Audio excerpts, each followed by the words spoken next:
More leveling. I love leveling so much. It's my favorite thing in the world.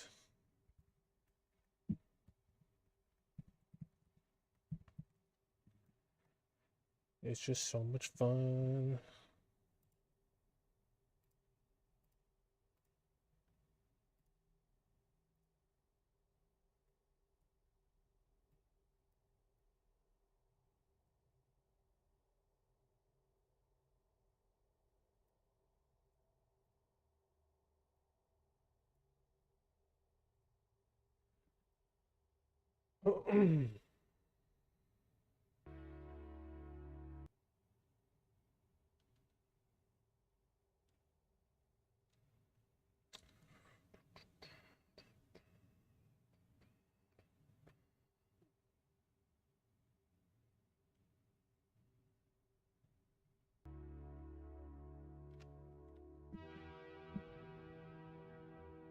Alrighty.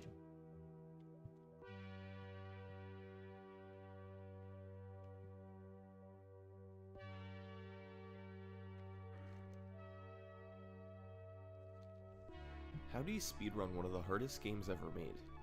The original Castlevania has gotten that reputation over the years.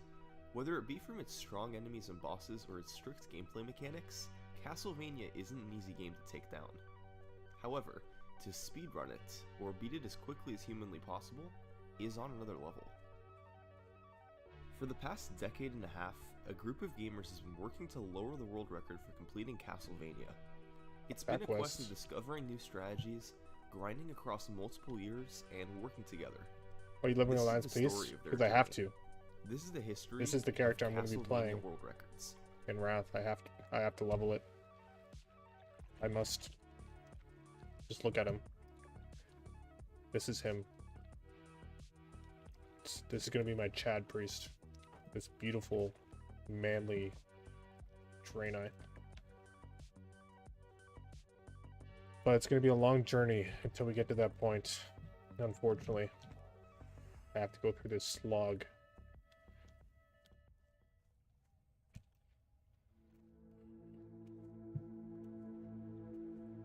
It's going to be painful. So picture this. I never thought I'd have to level from scratch ever again. Tom Vodova, a Nintendo but apparently I do. Who would go on to set world records for some of the most famous games. One of your first projects, however, was going to be Castlevania. How would you pull it off? 6 of the toughest levels on the NES. Okay, how do I do this again? It takes most yeah. people hours to beat this game.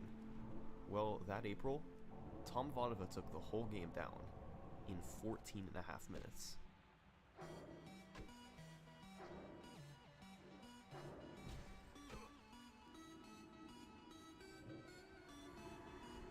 The way to understand how Vodova is able to break the difficulty of this game is by analyzing it, level by level. The first level isn't normally too difficult, and he made quick work of it by upgrading his whip and tearing through the ghosts all over the level. I should really use powered shield in the air rather than on the ground means Simon Belmont slows down less or not at all, saving a fraction of a second each time. Vodova did this as much as he could. Here? He also picked up the axe sub-weapon before the boss fight, and used them to help him slowly but surely take the bat down.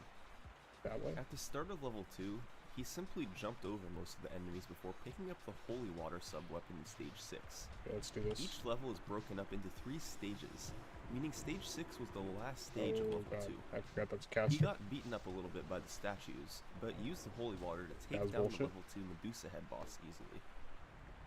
Level 3 is where Castlevania is known for making a pretty big jump in difficulty. There's hunchbacks that jump on top of you, I saw a tree in my skeletons face. that jump around and throw bones, statues that shoot fireballs at you, and birds that fly around and try to hit you. And whenever you do get hit, You fly backwards, often towards Okay, one of the this many game. ledges that will kill you if you fall off. But luckily, Tom Vodova had the holy water. It's pretty well known how overpowered Everything that the happened holy there water was is, just the but worst thing. Vodova was able to take it to another level. Oh, it's alive. 1 health. Of course it would have 1 health. See, Holy shit, I dropping hate the holy lava. water on an enemy freezes them in place, makes them take damage, and temporarily prevents them from dealing damage to you. So often, instead of having to whip down the statues, Vodova just dropped holy water on top of them, stopping their shots and letting him walk through. That, combined with careful usage of his whip, allowed him to make it past most of the enemies and beat the dual mummy bosses at the end. Of course, there were still some really tricky sections, like this part with several birds and the skeleton in stage 7. Moving into level 4, Vodova still had his holy water. He expertly rode on the moving platforms, whipped the bats, then moved upstairs where birds came in to drop hunchbacks down. These hunchbacks sometimes randomly dropped axes if killed, so Vodova had to carefully jump over it to not lose his holy water. For the boss fight, Frankenstein and a hunchback, he stun-locked them with several holy water throws thanks to the triple shot upgrade, which allowed 3 That's holy crap. waters to be on the screen at the same time. Level 5 is infamous for its difficulty. The knights each take 9 hits to kill, and they throw axes that you Fuck. have to whip, duck Oh, under, that or was awful. jump over. Please don't heal. On top of that, These are gonna heal there's like a killer. hunchbacks everywhere, Medusa heads that float around, I'm more out of mana. statues, and the Grim Reaper boss at the end. And all Okay, of this them is were all no bad. match for Vodova's holy water. This is bad. Nobody saw that. Yeah, I'm just running. Fuck that.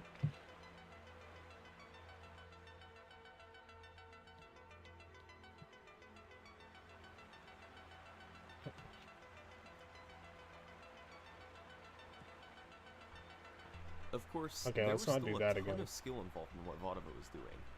Many of the enemies' patterns I were hate this still game. sporadic, and had to be whipped or avoided appropriately. He had to be on his game at all times throughout level 5, and he made it through quite cleanly. Level 6, the final level, featured Vodova temporarily abandoning the holy water to pick up the stopwatch, which froze all enemies when activated. This was used against the hunchbacks to stop them from jumping all over the place. Then, it was on to the final boss fight, which has 2 forms, Dracula and the beautifully named Cookie Monster. Dracula teleports after attempting to hit you, and each time he teleports it's referred to as a cycle. Every time Dracula reappeared, Fucking stupid Vodova tried to healing hit him a couple times piece with of his shit. whip. It was pretty hate them. slow, and since it took 11 appearances by Dracula to kill him, or 10 teleports, it was an 11 cycle Dracula fight. Then, to fight the Cookie Monster, Vodova used the holy water that he had re-picked up from the leftmost candle. He stunned him in place and used his whip to hit the Cookie Monster's head, over and over until he was killed. This process took a while, but once he was dead, the final orb appeared, and Tom Vodova had finished Castlevania in 14 minutes and 25 seconds. It was a nice run, with some pretty sick usage of holy water to blow through otherwise tough enemies, and he didn't die a single time. However, there were notable slowdowns, especially when he stood still to whip enemies and had some slow boss fights. It was good, but could have been better. His run was the first of 4 runs that I consider to be in the early age of Castlevania speedrunning. The second of those 4 runs would be completed 2.5 years later, by Retro 2D Gamer. The biggest improvement about his run was the usage of boosting. In Castlevania, when you get hit by an enemy, you get knocked back quite a bit. This can be used strategically to reach certain areas faster. For example, in level 1, you're normally supposed to take the stairs down, go to the basement, and come up on Ooh, the what is other that? side of the wall. Oh. But Retro 2D Gamer simply did this instead.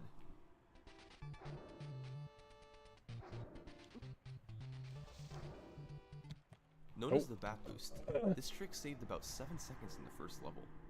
And as Retro would show off, boosting could be used all over Castlevania.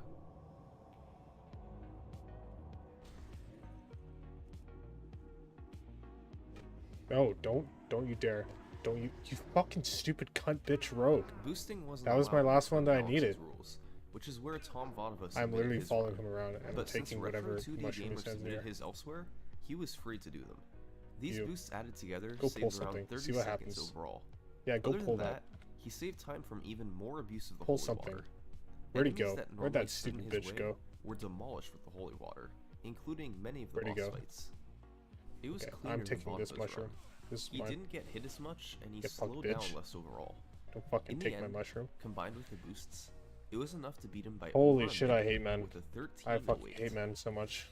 Retro's run seemed to He stand would for do that. much longer than Vadova's did. Close to 5 years, in fact. It's very rare that world records stand for that long. Look at him Although in the early backpedaling too. 2000s Holy when fuck, I hate speedrunning him. wasn't as big, Duel me it certainly now. was more common. I'll destroy you. But in 2010, a guy named Bablo beat it a few times, with his final time being I need that. 12:21. Oh, he's gonna take the it. That third slut. record of the early I'm gonna age. let him get aggro. His run was a cleaner, Yeah, try it. more refined version Try and of take it. Retro's record. Try in and take level it. 1, for example, Just try. he had a faster bat boost by having the bat spawn from Yeah, the right, yeah, try and instead take of it. walking Come on, with I'm it gonna all get the this way from mushroom. the left. In level 3, he did more boosts at the start, and made his way through stage 8 by abusing holy water more.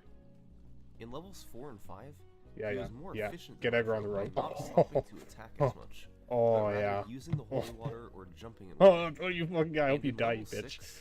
I hope you fucking die. Oh, get fucked. Oh, get fucked. Oh, get fucked. How's that feel? Yeah, you like taking my mushroom, bitch? You fucking like that? Bablo was able to throw it to Oh, the right, God, get then fucked. catch it when it came Oh, he's back gonna to the die middle. too. Oh, I hope he As long as dies. it didn't I'm go gonna to the teabag him. left, it I'm wouldn't hit teabagging the him. candle to spawn the Yeah, holy yeah, water. die. Yeah, So when fucking die. Dracula respawned on the Fucking right, die. Bablo hit him Oh, he again didn't with die. the cross God for damn it. more damage. Oh, he's dying. It turned He's an 11 backpedaling cycle too. fight from Retro Oh, into an 8 cycle I want him fight to from die Bablo. so bad.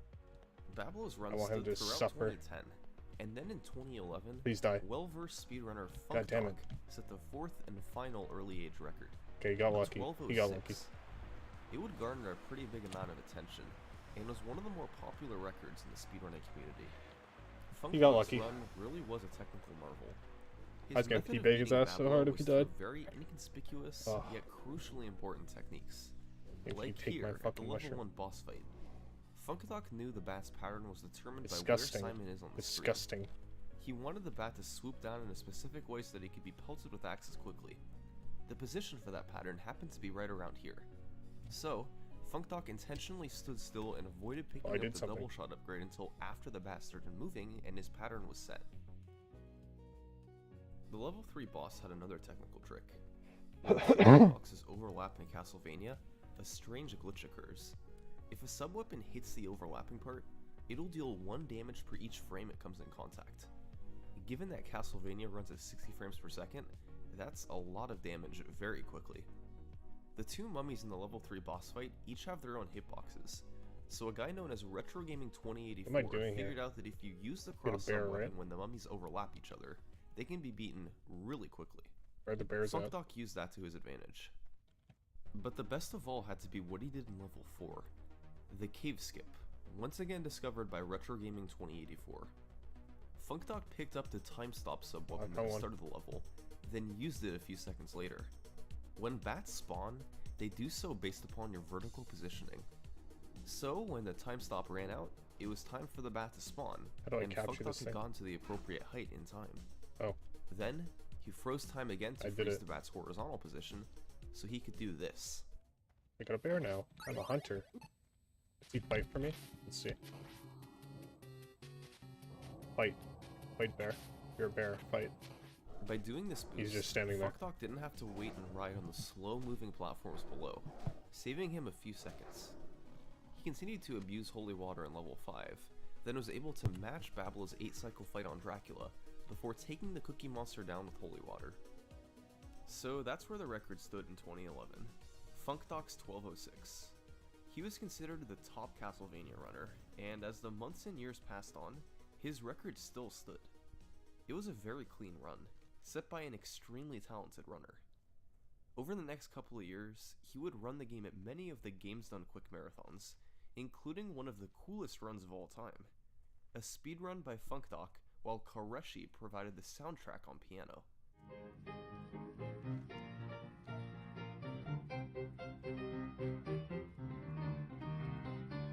But eventually, by 2013, Funkdok was no longer alone on top. Someone was streaming attempts on Twitch.tv to beat his long-lasting 1206. Meet Kamak.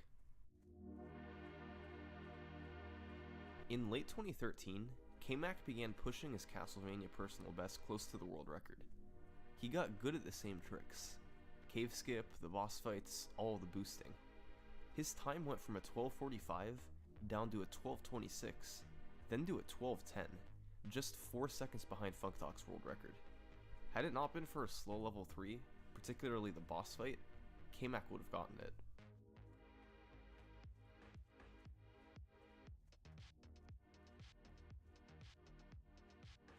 In October 2013, he was on a run that was alright.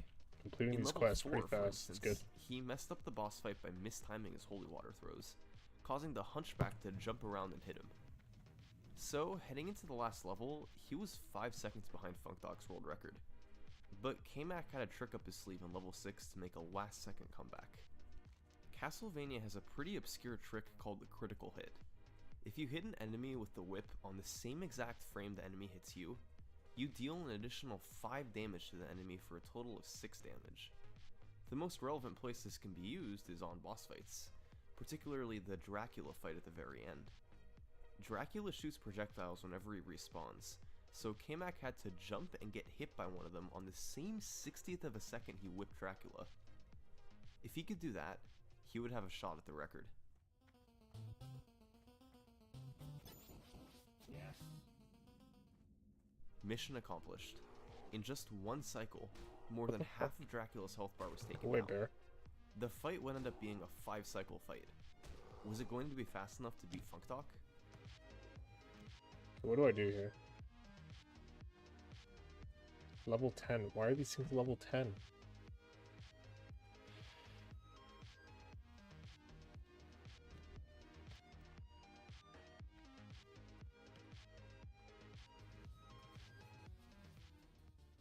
Hello. Oh my god.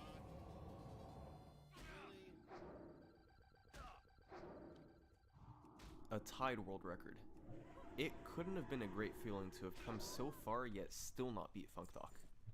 All he could do was keep trying. Okay, what else? Muck And the very Deep. next Muck day, Deep. he had another Are you gonna shot. heal dungeons? The first I 9 don't think minutes there's of his ever run any. lost, Nobody but we ever do know does he was dungeons about ever. 4 seconds behind the tied record he had I don't set the think day so. before going into the last level. He did have If I time could do to pick dungeons, up I though. would. I love In leveling through yesterday's dungeons. run, It's like my he didn't favorite. have enough hearts, which are I currency can't. for the holy water, Because there's to never any optimally queues. beat the Cookie Monster. Like, look at this. But this time, he What is did. this? He just had to land the crit on Dracula. Oh, Dead Mines. I'm literally like the opposite side of the universe from Dead Mines. There we go. Alright. And I can't actually... Actually, I can hearth back here. Did I heal Dead Mines? Yeah, I can heal Dead Mines. Want me to heal Dead Mines? I'll heal Dead Mines. For the Wait, I'm second level time 20. in one I don't week, even need Dead he had Dead tied Mines. FunkDoc's What? record. The only thing worse than that would be if he tied it 3 times in a week. Okay, well he's not inviting me, so I guess I'm not healing Dead Mines.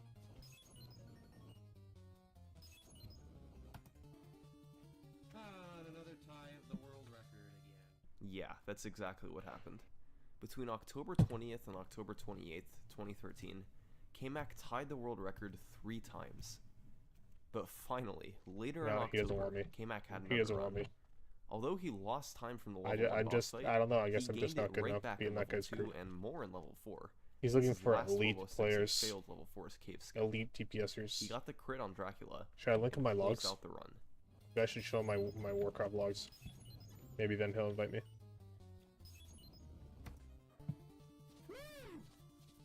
Woo! There it is. There it is. Booyah. Finally, K-Mac had his world record. But he wasn't done quite yet. The 1203 had some notable slowdowns. He messed up throwing axes on the first boss fight, got hit by a statue in level 3, and had to turn around to pick up a heart in level 5 after he didn't have enough holy water ammo. So there was still some time on the table. Oh, he invited me. His goal was to take the run under It 12 looks minutes. like I'm a healer right now. Because I don't think any of these classes can heal. And a few days later, that's what he did. He had a better level 1 Look at these boss disgusting fight, gnomes. avoided getting hit in level 3, had God, a I hate cleaner level gnomes. 5, and although his final boss fights weren't perfect, it was Wait, I enough don't to even have my pass up spells trained. My healing spells. They're not even trained. Oh dear, this is gonna be tough. An 1157 record was enough to satisfy K-Mac. Is this an escort for quest? about 2 weeks. God Just damn it. 15 I days can't after do an his escort first quest sub right 12, now. he was back at it, on a Onward to run into the Asheville. last level of the game. Onward to Problem where? was, he was more than 3 I seconds gotta fuck behind this the record. quest. No, get But out he of my still face. had one last chance at getting it. Let Getting me just the go kill double this guy. crit on Dracula. See, the 1157 featured a 5-cycle fight with 1 critical hit. Wait, what did I just delete? K-Mac could instead do 2 crits on Dracula instead of 1, dealing 12 damage with just 2 hits, getting a 3-cycle fight and saving between 5 I don't and know 10 what I just did, seconds. but whatever. Of course, I deleted getting something. the double crit was incredibly difficult. He had to line up a hit on Dracula and get a hit on himself on the same 60th of a second, twice in a row. But that's like asking Santa Claus to bring you $1 million. But it was his only shot to get the record.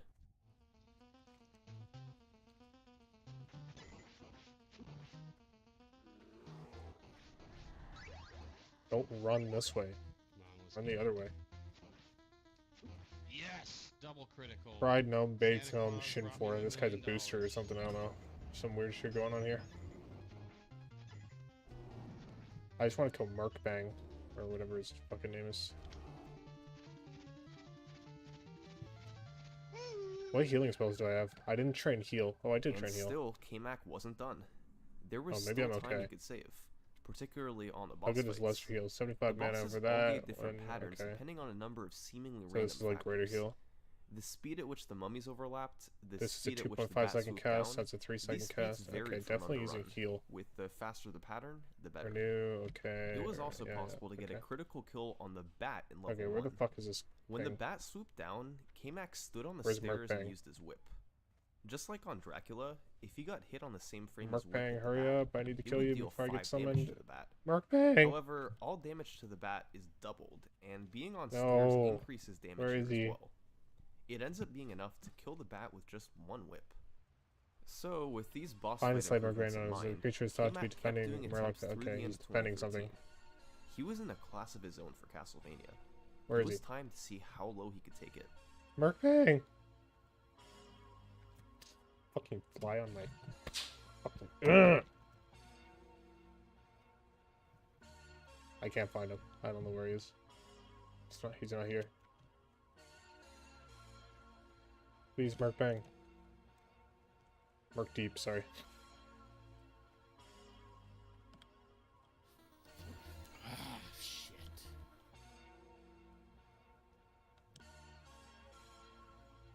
He's not here. He's actually just not here. What do I do? How's your gear? Terrible. 1148 was K-Mac's final time. Oh, is he It here had the yet? bat crit, the boosts, Is and he the here yet? double Is he crit here on yet? Is he here Dracula yet? at the very end. He's He was definitely on gonna top spawn of the like right here. Castlevania speedrunning scene, and it seemed like nobody could touch him. Throughout the rest of 2013, all of 2014, and well into 2015, K-Mac's 1148 was the world record. But then, a year and a half Who did after that? he originally got the record, Go away, another fuck. player began to challenge his time. Go Double away. Armory. And in April 2015, it finally happened. Go away. I need to kill Merkbang. How was he able to knock K-Mac off the top? It wasn't anything too major, but once again, I'm not gonna be able to small snipe him before he optimizations. does. He has He used Moonfire. mostly the I same can't beat strategies as Moonfire. K-Mac, but his boss fights were a little better overall. In level 1, for instance, he got the bat to swoop faster than it did for K-Mac, allowing the critical hit to be done sooner. And against the Medusa boss in level 2, Double Armory used the Holy Water instead of the Cross, making for a slightly faster kill. Of course, this meant he didn't have the Cross for the mummies in level 3, Okay. so he had to use the Holy Water to pick up the axe, then use the axe to pick up the cross from this candle. It was some careful but very well done routing, and it was enough to beat the record by a couple of seconds. Well, K-Mac wouldn't stand for that. So, he responded by setting 3 world records in the same week, lowering the record down by 5 seconds. He had held the world record for a year and a half.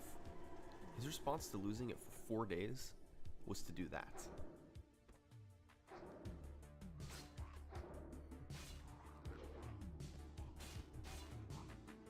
How did he do it? It stemmed from 2 main improvements. The first was the Dracula fight. K-Mac began going for a new 3-cycle Dracula fight that only used 1 critical hit instead of 2.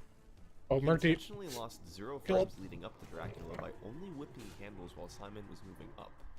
Whipping them on the way down means the whip animation may need to complete before the screen can move again, Come losing back. a few frames. Arriving at Dracula at the same frame every time guarantees you'll respawn on the left, so you can be pelted with the cross more consistently. Yeah, we did it. By using the cross Good job, more, team. only 1 critical hit on Dracula was Fuck necessary, out of my group. and it made the fight more consistent overall. The other big improvement was in level 1. Enemies in Castlevania seem to sometimes randomly drop items. They can be stuff like sub-weapons, the holy water or the axe, or potions that make you invincible. The thing is, We did these it. drops aren't actually random. We did it. And by we, I Every mean me 16 specifically, and not you frames, guys. There's 1 frame where if you kill an enemy, it'll drop an item. What that item is determined by this chart. The first item drop you get will I be need a from the first Simone. column, I need a with the Simone. item itself with the determined bind by the heal. level you're in. If you get your first item drop in level 4, for example, it'll be a potion. Then, the second item drop you get will be from column 2, the third from column 3, and so on, with the column position carrying over from level to level. The first item you can get in level 1 is a stopwatch, and K-Mac wanted it to do a trick a guy named Vandal discovered.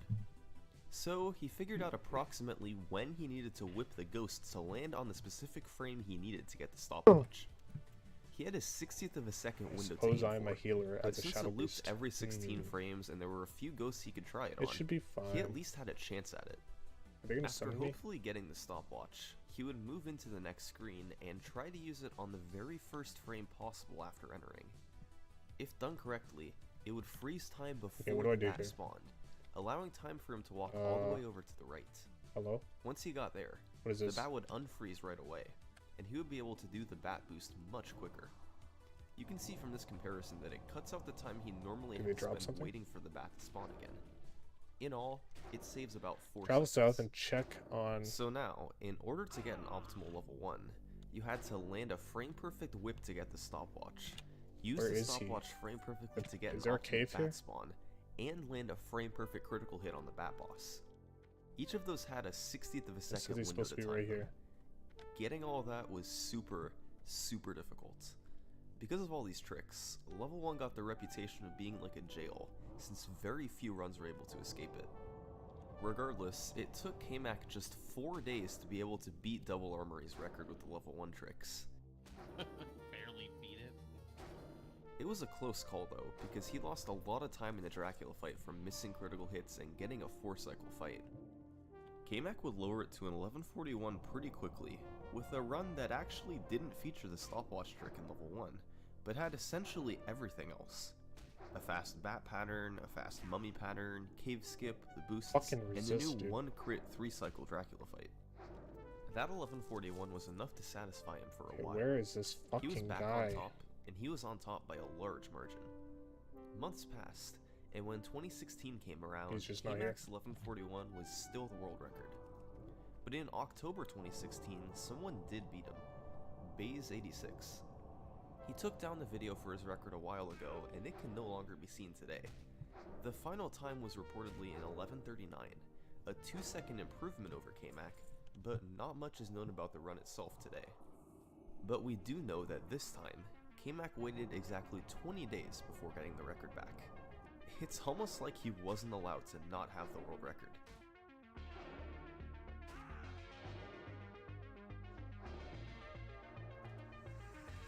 The way he saved time this time was by skipping picking up the meat in level 6. Yeah, I don't know what I'm doing. Runners normally turned around here to He's pick up just the not here. pork chop hidden in the wall, which replenishes your health.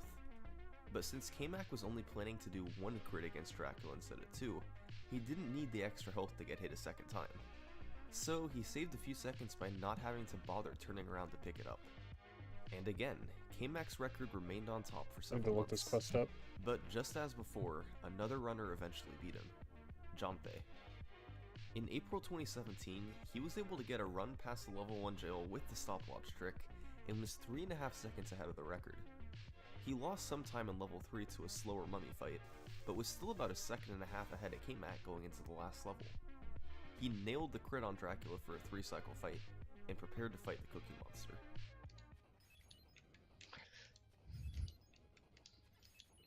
I What the fuck? It shows him right there. Why is he? Oh, he's right there. No, how are you? He'd messed up a couple of his holy water throws Fucking hate this and game. didn't grab the orb until it fell. After retiming it, it was determined that he had beaten K-Mac by about a 20th of a second. Once again, K-Mac had been dethroned. There you go, fortitude. But of course, 3 weeks later, the record would be his once more. Fortitude. Only this time, it wasn't even close.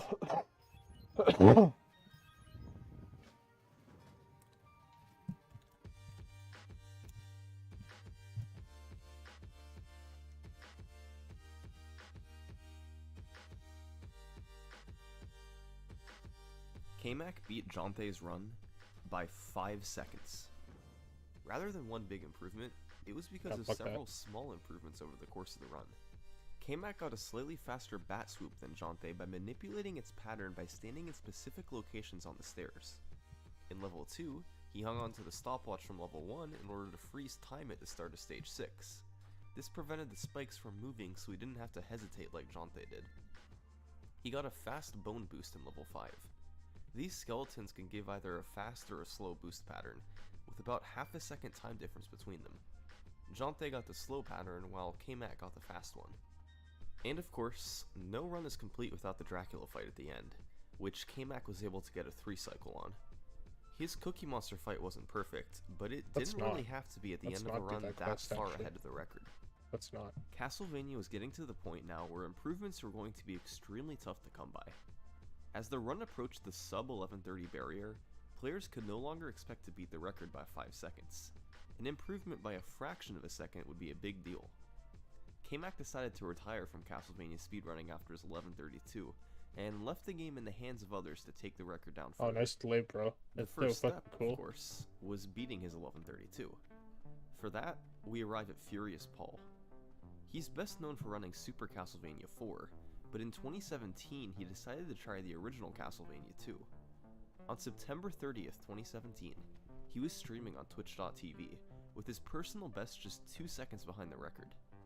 He was about to stop streaming for the day, but decided to do one more run just because. Fast forward 11 and a half minutes later, and this was the result. Dude, fuck this quest. I just want to do the dungeon. What just happened? Dungeon, dungeon, dungeon. What just happened? What just happened? The final time was 11:32.7, about a tenth of a second ahead of K-Mac's record. Furious Paul had gotten really good at getting out of the level 1 jail, and he also changed up a few strategies to give himself better odds at it. He whipped more ghosts overall, giving him better odds in picking up the stopwatch. Tank it. He also used the whip, then jumped after using the stopwatch to force the bat to spawn higher, making the boost quite a bit easier. Of course, he still had 3 different 60th of a second tricks to time throughout the level, but these improvements helped a bit. He gained time in level 3 from an extremely fast mummy pattern, but missed a jump and did a safer version of the cave skip in level 4. A guy known as Brannigan discovered that by doing these whips at the start of the level, it sets up the timing perfectly so that you have a visual cue for when to freeze time with the stopwatch. When the merman's feet are either on this pixel or this pixel, time can be frozen and the cave skip will work. It was also possible now to pause and unpause if you missed the visual cue, since the bat's spawn position is partially based upon when you arrive. Beyond that, Furious Paul had a cleaner Cookie Monster fight, and it was enough to just edge out K-Mac for a new world record.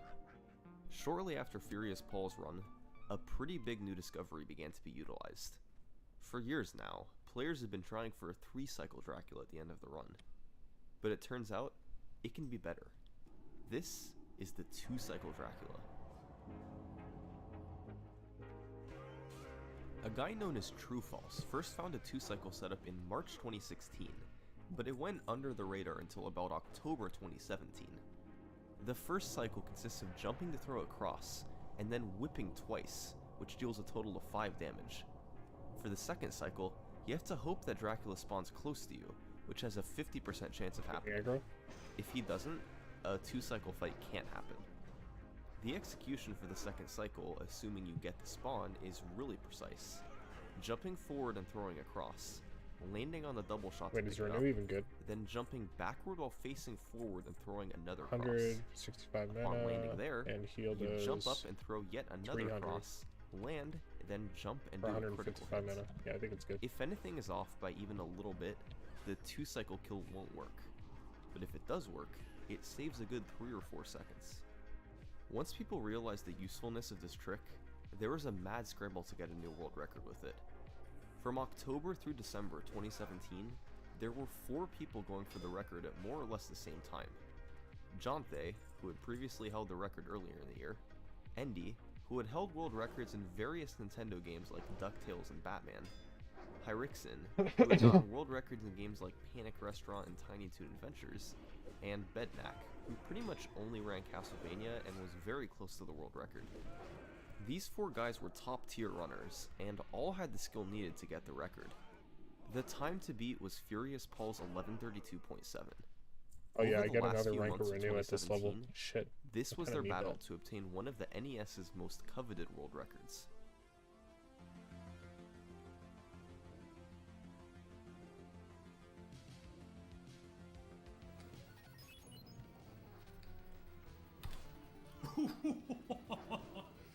Yes, yes.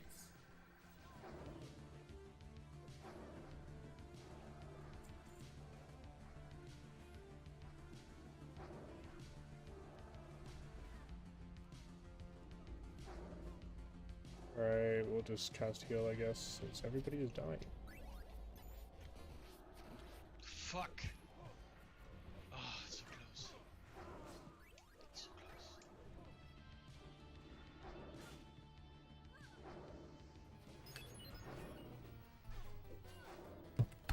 Bam!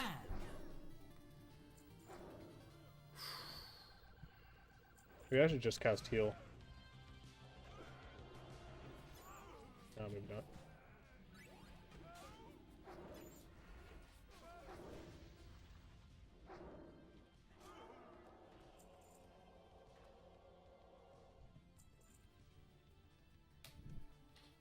That's a good one. Oh.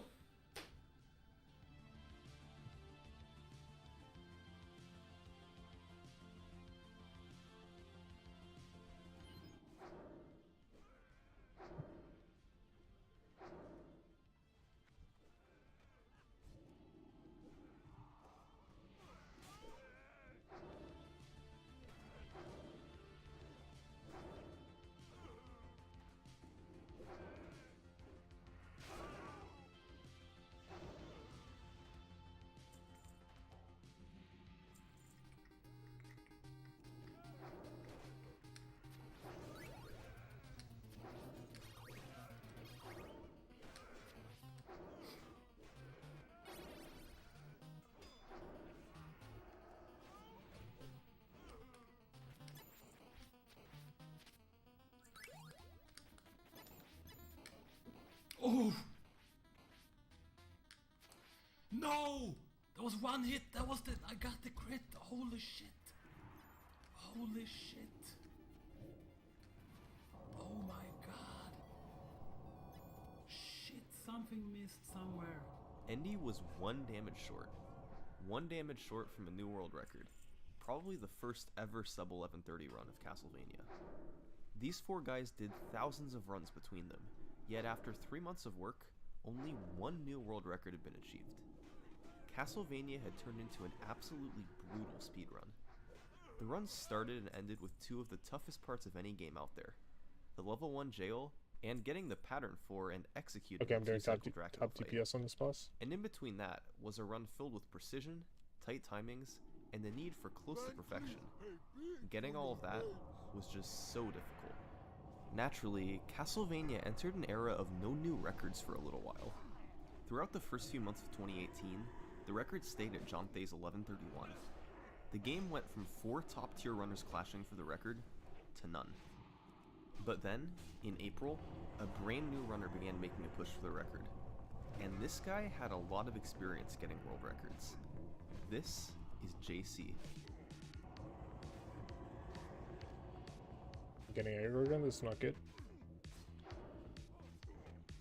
JC had held the world records in Castlevania 2, Top DPS? Castlevania 3, and Oh! Battletoads. Okay. 3 of the most iconic the NES games. Thank God. By April 2018, he was ready to try tackling the original Castlevania.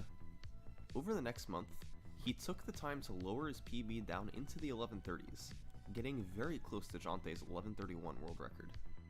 And on May 2nd, 2018, JC got this run past the level 1 jail. In level 3, he got some bad patterns from the enemies. He got hit by a bone thrown by a skeleton at the start of the level, and a raven nearly ran into him a screen later. He also mistimed his cross throw on the mummy boss despite getting a pretty good pattern.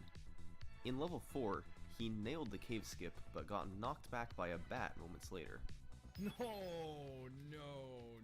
I disagree. Completely disagree with that. So, Look at he was aggro just now. over 2 seconds behind the world record going into level 6. But he had time to save. He could get the 2-cycle Dracula fight, which would save a few seconds over the fight Jonte got. He also was going to go for the machine gun Cookie Monster strats that Hyrexen first used. By stepping into the Cookie Monster sprite and mashing jump, sub-weapon, and whip in a rhythm, it's possible to deal damage faster, since the holy water hits the Cookie Monster's top hitbox and deals damage instead of just hitting his bottom half. JC was going to try to get all of that and make a huge comeback for the record.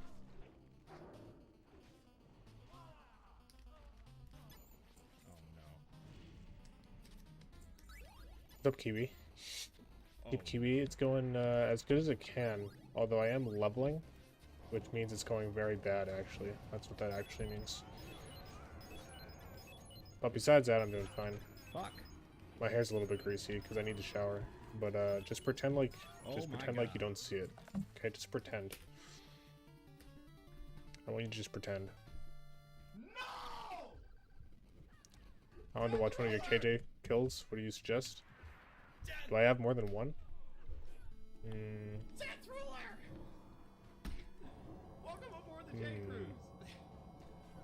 Definitely don't watch my one from And this with that, week because I JC didn't do had that. finished the first well. world record with a 2-cycle Dracula. He was on top. But he still had My one best more attempts second of to Kill go. Jaden are ones where we didn't kill the JC boss. wanted to take the record That's lower, the issue. and the Like there were sub polls where I was 11:30 doing like was right in front of him.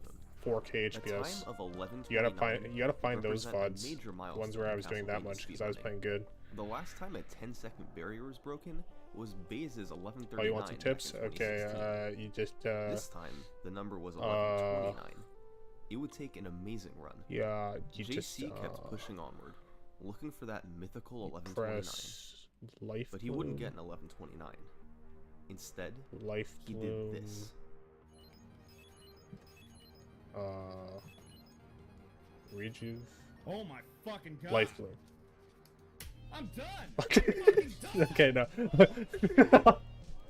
I'm just kidding. I'm just kidding. I'm just kidding. Oh, wait, Kiwi. Wait.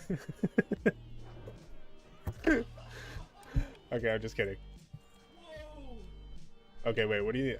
What specific part of the fight An 11:27. do you feel like you're struggling on? This blew Because the I'm not gonna record tell you out to of the tank heal. water. Tank healing is easy, How was he able just to life get bloom, such you an know? incredible time? but He pretty much just cleaned you up know. the mistakes from his 11:30. make sure you can see Fire Remember the Bloom on your slow raid mummy frames. Can you see fight, Fire Bloom bad on your enemy raid frames? You patterns, better and be the able to, knockback by the bat? because that's like the most None important of thing. those were present in his 11:27. And of course, to top it all off at the end, was a 2-cycle Dracula fight. You just All gotta in all, read It you. was a really clean run with Everybody a nice that has level Fire 6 Bloom. at the end. JC just gotta stopped read you grinding it. for the record after this run. And if they take and more who could damage, blame him? He had nothing you left to regrow. prove. He was the first Easy. to break the 11:30 barrier, and That's he the most important absolutely thing. Smashed it. Then if you want to be absolute For the Chad, rest of 2018, you can, JC's 11:27 was spam well Rejuve. challenged. This is assuming you But have the mana to starting do early this. in 2019, If you don't have the mana, then don't that do all this. changed. But you can like spam It's time to Rejuve talk about on 3 people players who before had the one of Flame Dart greatest happens world and record before chases the of Fire Bloom any speed happens. game out there. Just so that once the Fire Bloom does hit the raid, you'll have Rejuves up and ready to go, you know? First up is Two Snack. You'd have to He just pretty watch much the kill exclusively video I ran put up on Castlevania. YouTube. There's He only started one. streaming his Just watch attempts in that one to see me mid-2017 and pre-rejuving the slowly raid improved over the before course of Flame Dart and 2018. before Fire Bloom. He had a bit of experience running Which you can the do if other you want. NES Castlevania I also do games it too, before the shield but the burst thing first game was a happens. special You know, where the deal. shield comes out and then there's like a Next little up is bit of raid Ouija damage to everyone. He ran many different NES games. I do it over the before that years, as well. Getting world records. But that's in only if you games have the like mana to Kung do that. Fu, Mike Tyson's Punch Out, Dragon Warrior, and RC Pro-Am. He had a lot of experience. What getting else can I world tell you? records. Oh, When he started running Castlevania I have in the good middle of advice. Hold on. 2018, he improved The really, boss says really something. quickly. He says like, Finally, we have SBD Wolf. do I have the He was VOD? best known for his Cuphead runs, for which he was a top contender. You have to like for many enable months. the boss's the Toward the end of boss's 2018, voice. he made You a gotta drastic enable his change and voice started focusing because on a different game. when the Castlevania. ads spawn those shadow He, too, reflections, improved he his says personal something, best and very that's how you quickly. know that the ads are By March spawning. So you can like 2019, pre-hot the these three tank players were very close to before JC's world record. he starts Weijui and tanking the SBD ads. Wolf You know, each had an 1132, you gotta do it based while off Two-Snek of had an 1128. Kill Jaden's It was voice. obvious that all three of these guys were about to make a serious I forget what he push for says world record. specifically though. He says something Two-Snek is had a among shot you. at it on March Enemies 19th. are among you or something. I don't He know. was using a few new, small strategies. You'll probably see to it help if you him watch out. the video. Probably the biggest one was one developed by fellow contender Weijui. Many boss patterns are determined by how many frames have elapsed since the screen began. Weijui figured out that by slowing down exactly 66 I think frames, that's it. the Kill mummy Jaden's not bosses too would hard. always give an extremely fast pattern. Jaden's not too Those hard. frames were lost by standing still twice to throw 2 crosses, and standing still once to whip. Watch my kill video, it's epic. worked I have beautifully. epic music. Actually, you probably won't He like also it. used a different strategy in level 5, Never mind, don't thanks watch in it. part to a mechanic used by several different NES games. You know what, The go watch, frame roll system. Whenever you go through a doorway in Castlevania, just go watch, it checks every 16 frames to see if you've arrived at the door or not. I actually don't haven't know made any You other have to streamer wait except for however myself, many I'm gonna be frames are honest. left until the 16 frames run out. We got Basically, Miru it means within you can about 8 only wipes gain this or week, I lose think. time About in 5 plugs, increments of that's pretty chad. 16 frames That's pretty between chad. two doors. A good example That's for less this is wipes to than my imagine guild waiting does for a without train plugs. to arrive, So, which means yeah. every 16 minutes. That's how Once you get to the stop, I don't want to be in your you might stupid have to guild. only wait a minute for it to arrive. But if you barely missed it, you could have to wait up to 15 minutes for the next one to arrive. This comes into play all over Castlevania. It means it's possible to not play perfectly and You bleed a enjoy few healing frames, Miru? but I feel still like not Miru lose is like any the time easiest as if boss you'd to played heal. perfectly. Am I crazy? As long I as feel you like get it's to so the door easy on to the heal. same frame roll, or before the It's train just tank leaves, damage. you won't lose any time. And then you just heal. Sometimes you had lots heal of time the to play raid with, while other times you had to in play phase 2. very, very well. Anyway, this What's so mattered hard about for that? a new bone boost Two-Snek used It's like the easiest boss ever. Normally, you got either It's the the fast DPS. You're or just slow like, bone you know what pattern. healing Miru is like? But now, You're just if you like got the waiting slow pattern, you can for the go for a DPS couple of to backup do their strategies. job. Either the alternative But as a bone, healer, it's which easy. You're works just like, every okay, I'll time just to tank save heal, one and frame eventually roll. we're going to kill this Or boss. the task It's bone, going to happen which at some doesn't point. always work, but saves 2 frame rolls. if But it I'm just gonna does. keep tank healing. If it didn't work, the player that's could all I lose do. more than 2 seconds. In this run, Two-Snek got the alternative bone, so he saved 16 frames over what he otherwise could have Kinda funny. gotten. He For then a got boss the that's pattern considered to for be and so executed the difficult, 2-cycle Dracula, It is just so and had easy a slightly as a cleaner healer. Cookie Monster fight It's than kinda funny. JC.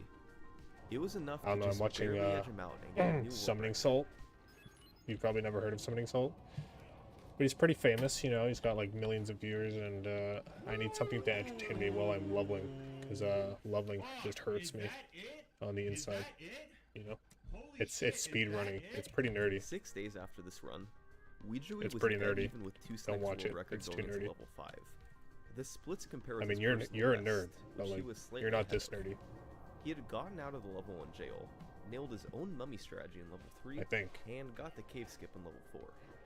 No, However, he got I the know you're not this slowest nerdy. own pattern in level Okay, never mind, 5. don't watch it. And when combined with a couple other small slowdowns, he fell to 2 seconds behind Alright. the world record. Have fun in But your he nailed the 2-cycle farm Dracula raid. fight, and it was enough to get him a pretty nice personal best. He submitted this run to the problem, good speedrun.com luck. leaderboards. beat And in the Vishnu's ass. submission You comments, have to beat he Vishnu's simply ass. That guy said one sucks. phrase, Just beat his ass. world record soon. Why am I getting aggro? I'm just pressing Mindfly. Actually, how am I getting aggro? Actually. Alright. Plus RNG. Oh, he's not sundering, that's why. Now the warrior has aggro. No. I didn't jump backwards. I'm getting a healing aggro. This is so awkward.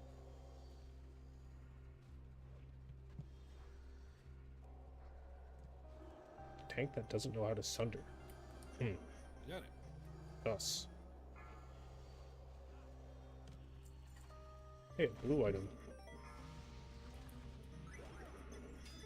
Oh, the fight's not over. Why?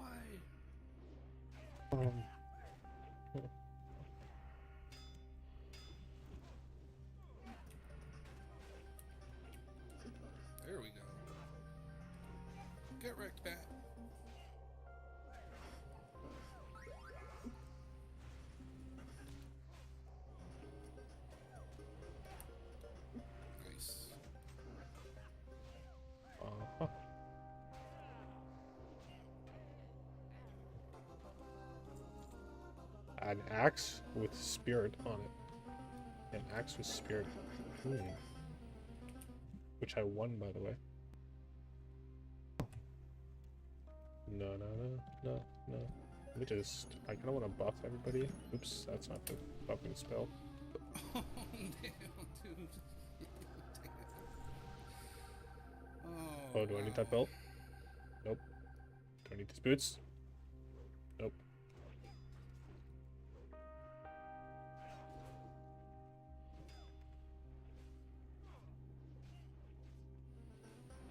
Wait, what am I doing? Oh, you guys couldn't even see the video. I am so stupid.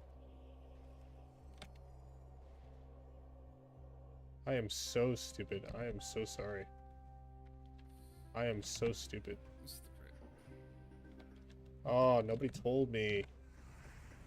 Well, easily mean I still need a 2-cycle drag. I wouldn't call that easy. Well, here we go.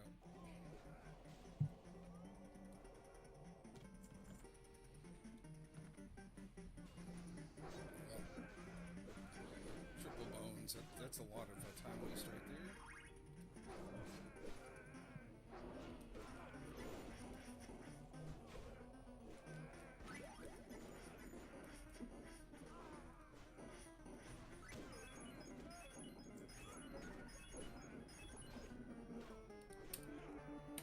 Oh shit, son! Okay, what do we got next? Super Mario. Okay, actually watching the videos this time.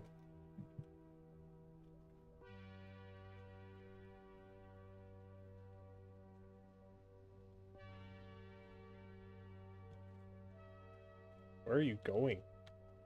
For over a decade, the original Super Mario Bros. Has been one of the most optimized speedruns out there. In the standard speedrun, there's 8 levels, each of them being played as closely to human perfection as possible, ultimately resulting in a run just under 5 minutes long. I cannot believe Okay, I don't know what's going on.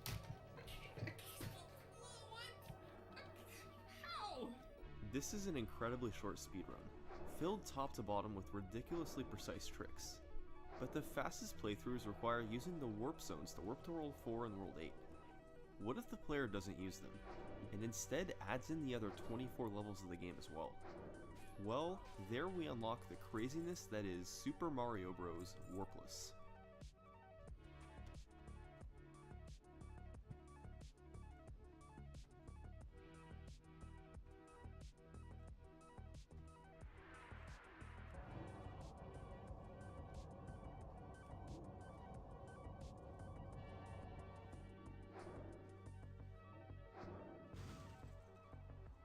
Okay, this is bullshit. As with most games, tracking down a starting point for the first official world record is tricky. It's possible there were old records from the 90s or early 2000s that we just don't know about. Although a runner named Cam Allen reportedly finished runs in 2004, video of them isn't around today. But then, in July 2005, a player posted on the Twin Galaxies forum that he had just beaten Cam's record. That player was Andrew G. To break this 14-year-old record down, it's important to understand how the levels in Super Mario Bros. Work. As most probably know, the game has 8 worlds of 4 stages each.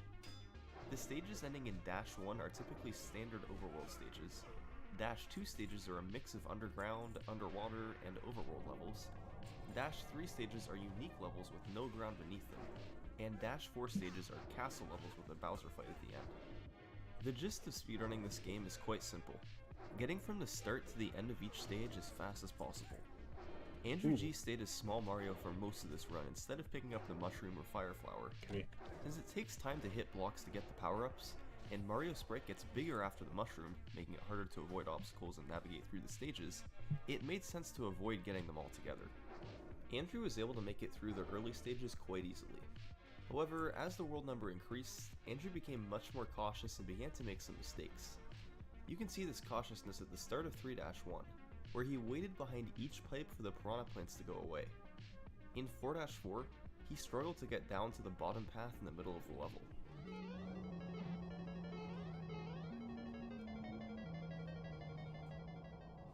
The castle levels in particular were a pretty big problem for Andrew. Although the layout of each stage is consistent each time you play it, the positioning and patterns of the enemies within are not. This can be seen in many stages throughout the game, especially with enemies like Koopa Troopas or Bloopers, but nowhere is it more obvious than in the castle stages. These feature fire bars and other obstacles that appear in seemingly random positions each time. So, Andrew had to be prepared to react to where the obstacles were in front of him. This caused him to slow down significantly in some sections while he waited for fire to clear out of his way. The late worlds ended up being not the cleanest. 6-3 was particularly slow, as Andrew waited on essentially every platform in Bullet Bill shot. He died twice in World 7, in the first and third stages, and in 7-2 he had an intense battle with this blooper.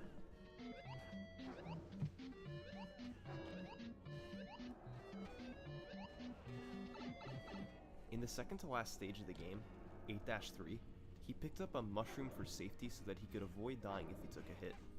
And he did indeed get hit, at the end of 8-4, although this was partially because his hitbox was taller from the mushroom. After touching the axe, his run was finished, and it clocked in at 21 minutes and 18 seconds from when he took control of Mario in 1-1. It's certainly possible someone did a faster run of the complete game before this, but this seems to be the fastest time with video proof on the internet from back then. This run is pretty sloppy by today's standards, but it was good enough to be the official world record on TwinGalaxies.com in 2005, which was still one of the biggest hubs for speedrunning at that point. Andrew noted himself that it could be better. There were deaths, several hesitations, and mistakes that cost him significant time. Over the next couple of years, players tended to focus more on any percent warps instead of warpless, so Andrew's time stayed on top for quite a while. Andrew commented in February 2006 that he'd beaten his own time by about 25 seconds, and a Japanese runner named Osaka apparently got a time of around 20 minutes and 30 seconds in January 2007. However, it seems that videos for both of these runs aren't around today. What is around today, however, is a world record from Andrew G from February 2007, the first ever sub 20 minute run.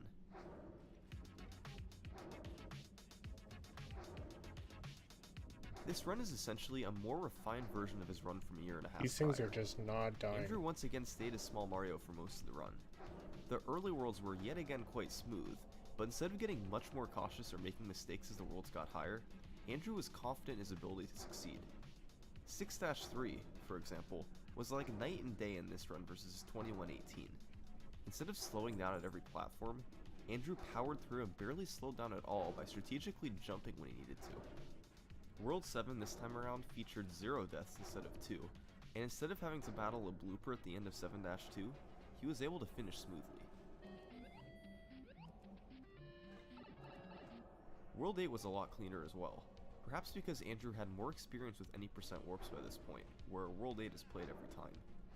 In 8-1, for example, Andrew G was able to do a pipe jump at the start of the level. By landing on the front or back edge of a pipe, it's possible to jump off of the edge even when a piranha plant is up. The hitbox of a piranha plant is actually much smaller than it appears, so even though their sprites overlap, Mario is able to successfully jump off the edge without getting hit. This is an extremely precise trick, however, as you only have 3 pixels to land on the edge of each pipe. Andrew went for more of these pipe jumps in the early worlds, but wasn't able to get them. They can potentially save time over stopping before the pipe and waiting for the piranha plant to go away, but going for them is a big risk, as missing could mean dying. In this run, Andrew opted to not pick up a mushroom in 8-3 and instead just took the chance at beating 8-4 Small Mario. It worked out. He finished the run just 3 seconds under 20 minutes. Then, about a year later, Andrew came back to beat this run by another 17 seconds. A few seconds of the improvement came from 1-1. Since he submitted this run to Speed Demo's archive instead of Twin Galaxies, he was now able to use the pipe in 1-1 to skip to the end of the level, which was banned under Twin Galaxies rule set. The rest of the run was a bit cleaner too. The pipe jumps that he missed in the early worlds in his last run went a bit better this time. Levels like 6-3 that gave him trouble before, he was able to sprint through with no issue. However, even this run had some glaring slowdowns. He still struggled with patterns in the castle levels, and there were a few minor hiccups here and there. And he got pretty lucky to make it out of 7-1 alive. So, after a few years of grinding, Andrew had taken the record down to 1940. But this is where the record history takes a sudden turn. In most of the Western world, it was believed that Andrew's 1940 stood as the world record for more than 4 years. However, in Japan, unknown to much of the rest of the world, a group of gamers was trying to do the same thing.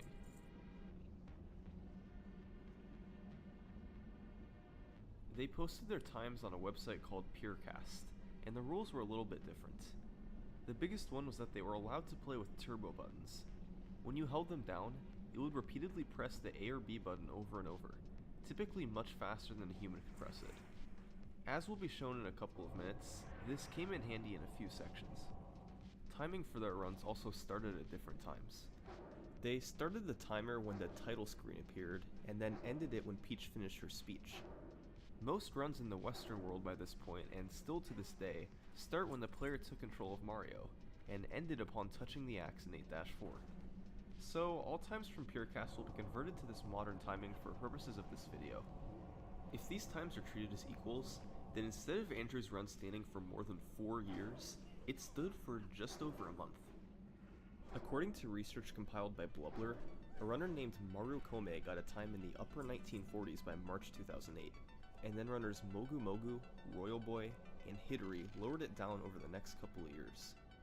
But the only time with a video on YouTube today is Hidori's 1921, set in April 2010. Nearly 20 seconds faster Just pull all of it. Time.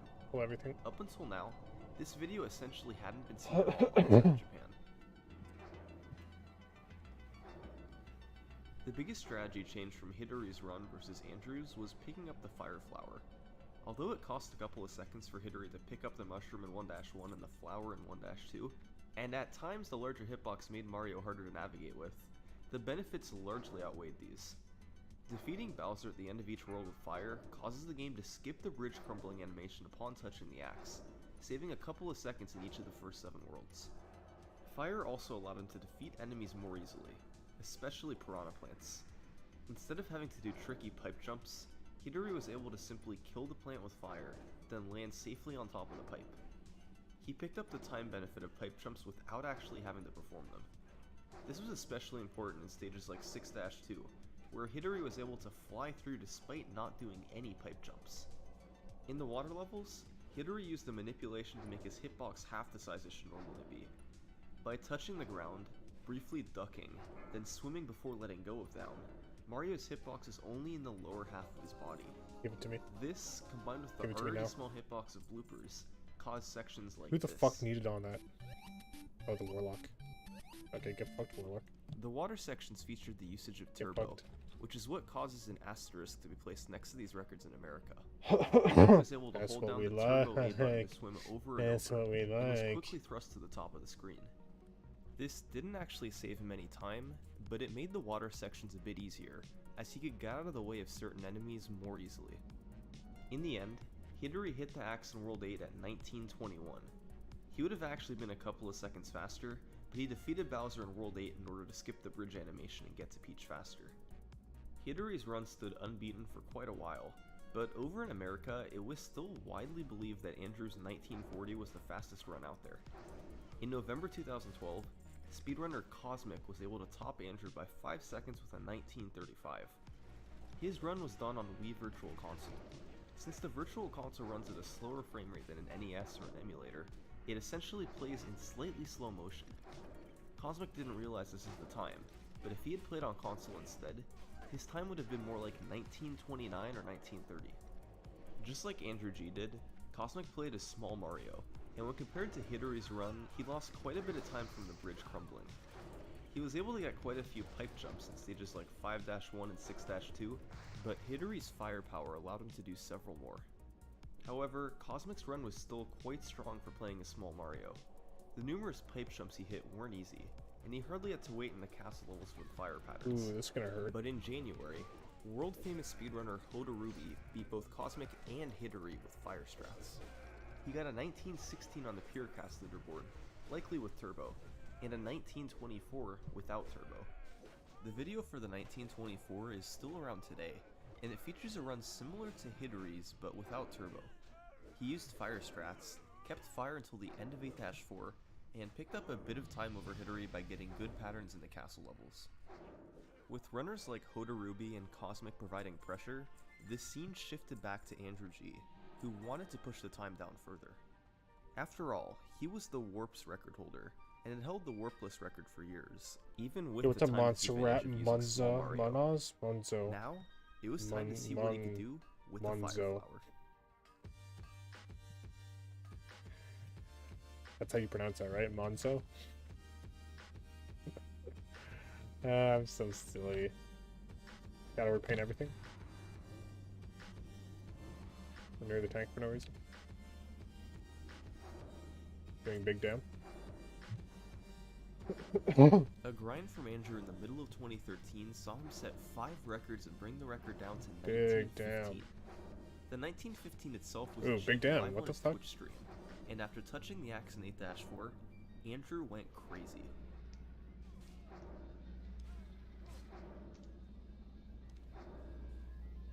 Can I get a dispel? No, I don't really have that ability bound yet. So, nope. In all of these runs, Andrew got the No. Mushroom in 1-3 No, and you the Fire cannot. Flower in 1-4. You can't get a dispel. Since they could be picked up slightly faster I can than check, in though. 1-1 and 1-2. Dispel He was magic. also very aggressive with his Bowser fights, trying to slow down as little as possible while shooting the fireballs. Most of these 5 records followed Okay, a similar pattern. I'm tracking Andrew dispels would gain now. some seconds over Hodarubi early on from the better Fire I Flower also do pickup not have and Dispel cleaner Magic castle bound. stages. But typically he'd lose the Fire Flower somewhere in the second half of the game, so he would bleed a bit of time from the bridge Okay, I can crumbling actually dispel animations and now. not being able to use fire Maybe to the clear group won't enemies get for mad at me. jumps. How long have you been Andrew also leveling? started going for the Like wall 100 jump in years. 8-4. By landing on the correct pixel in a wall, right between the separation of 2 blocks, Mario will attempt to stand in the separation for exactly 1 frame, or a 60th of a second. By then pressing jump on this 1 frame, it's possible to jump again and make it up to the pipe that you need to go into. So, to successfully pull off the wall jump, you'd need to land on the perfect pixel and do a frame-perfect jump that you had a 60th of a second at the time. That's not easy. I've been leveling for especially a at the grand very end total a of... record pace speedrun. Going for the wall jump and getting it saves a little less than a second over the backup method of hitting the invisible block to get up to the 11 pipe, hours. but missing it loses the same amount of time. Is that good? It's a risk that Is that Andrew fast? decided was worth Am I going for. blazing? A I'm few blazing months through the later, levels? Andrew set a time of 1912. It was yet another run where he kept fire until the second half of the game, this time 6-4, and then had to play the rest without it. However, this 1912 would end up standing for a very long time. There was no separate leaderboard in Japan. I've been leveling a beating lot it, today, actually. No small Mario I only streamed run some from ASMR someone else, earlier. just a I solid streamed record staying some- on top. It was set in November 2013. Some pop music, and coming into the year and I'm still 2015, leveling, it was still and now a I'm world streaming record. this person. But that April, a speedrunner who played on an emulator was The able leveling to does snag not the stop. record. I must His get name max was level. Blubbler, and he took down I will not Andrew's record sleep by until I get max 1/10 of a level. second. Thanks to his run, it was No, easy I'm to just see kidding, I'll how probably sleep. valuable it was to keep the Fire Flower all I the don't way wanna through die. the game. You there! Check out that noise! Check out that noise. Blubbler picked up the mushroom in World 1-2 We're gonna instead shadow of repaint 1-3, everything. which is a bit slower but also a bit And we're easier. gonna use this. From Except I there can't. through World 6, he pretty much maintained a We're pace of under being a second or attack! two behind Uh-oh. Andrew. Avast But once he was able to yourselves! keep his Repel Fire Flower the while Andrew lost it, invaders! he pulled ahead, and a faster 8-4 sealed the deal. Once the record was achieved, Blubbler kept trying got to push the aggro. time lower. My DPS is too He huge. had one distinct advantage over Andrew G's runs, however. He could control the patterns of the enemies, including the random fire in the castle levels. As it turns out, they're not so random after all. Mind flip. Super Mario Bros. Checks for the Spirit tap, completion of each please. level I hate every this game. 21 frames, or about every 0.35 seconds. This system is known as the frame rule Not system. even gonna wait for the XP buff? Yeah, I know, I'm best such a analogy for fucking this is nerd. one created by The Derek XP a buff, few years the XP back. buff ruins my It's as if immersion. a bus Like, it is ruins my ending each immersion, level okay? every I just want to 21 level frames. raw. Sometimes you'll be I wanna able be to catch the immersed bus in this only video within a game couple of frames. called World of But if you're Warcraft. just a few frames later, you might If have I to level wait too 20 or fast, it's 21 just frames like- to catch the next one. What's going This on? means that in every This level just doesn't feel except right. for 8-4, I want it's leveling only to be possible to miserable. gain or lose time I in want it to be a increments of slog. 0.35 seconds. As it So why turns would I out, wait for the the XP patterns buff of when I enemies could in just a be level miserable directly correspond to sooner how rather long than has later? passed since the last You know what I time mean? the console was reset. So, Answer by me that, arriving at a Rand. level in the same frame Why would I wait? or window of 0.35 seconds, There's just no reason. the enemy patterns will Why am be I the dying? same every time. Do I fear here? Blubbler was especially able to use I this don't to think his so. advantage in They're gonna stages run too like far. 5-4 and 6-4, This could be where difficult. he tried to arrive at the correct time to guarantee 2. good fire patterns.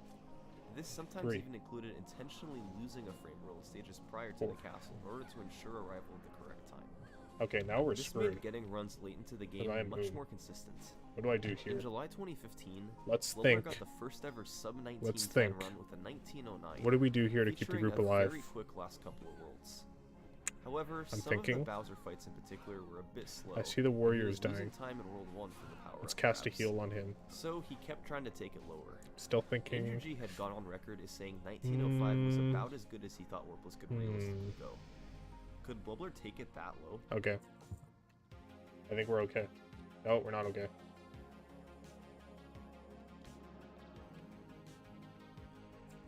Maybe wanding? I think wanding might be the play.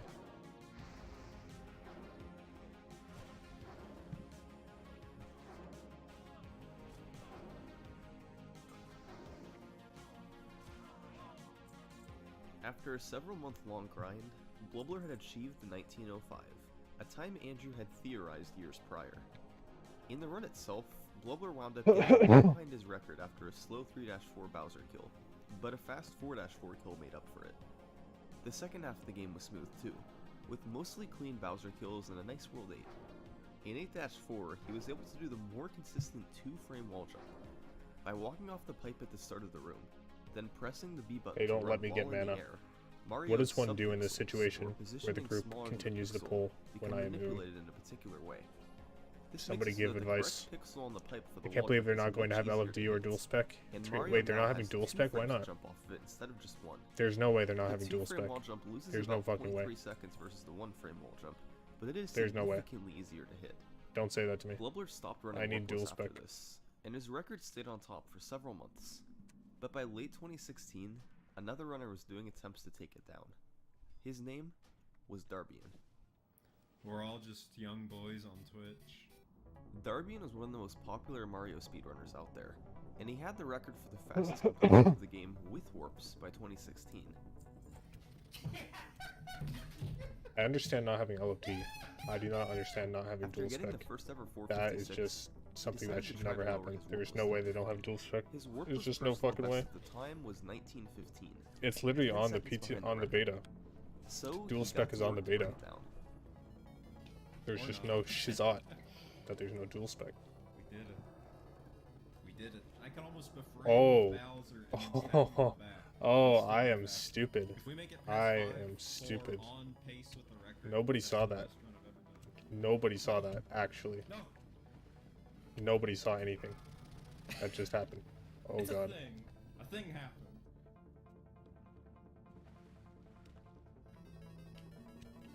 No. Nah. We just lost the record there. But we didn't lose the PB. Boom.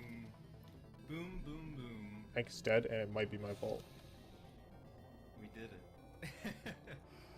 I didn't Oh choke great, him. now I'm stunned. A month after his grind began, Darbian had taken his time down to 2 seconds behind Blubbler's record. Shaving those last few seconds off, however, Let me was heal going to him. be tricky. Making it through the middle worlds onto the end of the game was tough, especially because of the castle stages. Although the patterns could be largely controlled, it was still tricky to avoid the fire that was constantly trying to hit Did the Mario. zombie invasion happen in major And stages? Bowser Has it fights ended were yet? even What? tougher. Only 2 Necron, of what are you Mario's talking about? fireballs can be on the screen at the same time. What do you mean? And it takes up Wrath to isn't 5 even out shots yet. to kill them. Or pre-patch Bowser isn't can out yet. also jump over the shots, and various obstacles can hit them and cancel them out. Hitting Bowser with all the required fireballs while slowing down as little as possible takes incredible precision. Darbian struggled to get runs to World 7, especially because of castle levels like 5-4 and 6-4. But one day in November 2016, he was able to quickly Problem kill Bowser and break the through. way I would describe the problem with LFD is just long-term versus short-term. I just went And the through that short-term hammer. LFD is good. It's like, yay, I get into a dungeon fast, yay. I complete the dungeon fast, yay. Yay. In the long term, the overall health of the game declines, because if you look at the bigger picture, community goes right out the window. So it's like LFD indirectly fucks up the game. That's why people are so into LFD. Because it's just, in the short term, it's like, yay. People don't really see long term, or they don't see like the bigger picture that LFD is kind of fucking with the community. Yes! Yes! Yes! Darbian had finally done it. Blubbler's year No, and you a half can't just reign say over the just world don't record use had it. come to an You end. can't say that. In the run itself, Darbian was able to gain a frame rule in 6-3 by doing the level perfectly. Ending the stage with a 256 on the timer gives 6 fireworks, which loses time, but ending it right as the timer ticks over to a 255 gains a frame rule. I think from LFD lower should to exist 55. personally, just not It's undoubtedly one of in the way toughest that frame rules it to is save in the and has entire always run. been. He I think also that's gained bad. time from a I think faster there's a way to Bowser kill in maintain the 7-4, community interaction and gained about a element second and from not getting hit by make it so Bowser people in don't leave 8-4. after one wipe. Ultimately I think there's a way to resulting in keep run that, about 1.5 seconds ahead of Blubbler. Derby while was also keeping indisputably LFD. on top of the Super I Mario think there's a Bros. way. Speedrunning scene Blizzard after hasn't even 1904. even He was tried to do that. essentially in the same They've just position kept that Andrew LFD G the had way been in just a few years it has prior, been forever. with a stranglehold Haven't over changed both anything. the Warps and Warpless world So records. it's like, okay. By early 2017, Andrew G hadn't actually held a Super Mario Bros. World record in a couple of years. He decided to try playing some Warpless to see what he could do to his 1912 personal best, which was now 8 seconds behind the world record.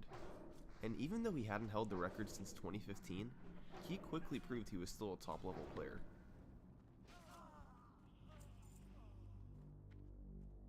On April 22nd, A way 2017, to boost morale. Andrew had a run going that saved 2 frame rules over the first world in the world record.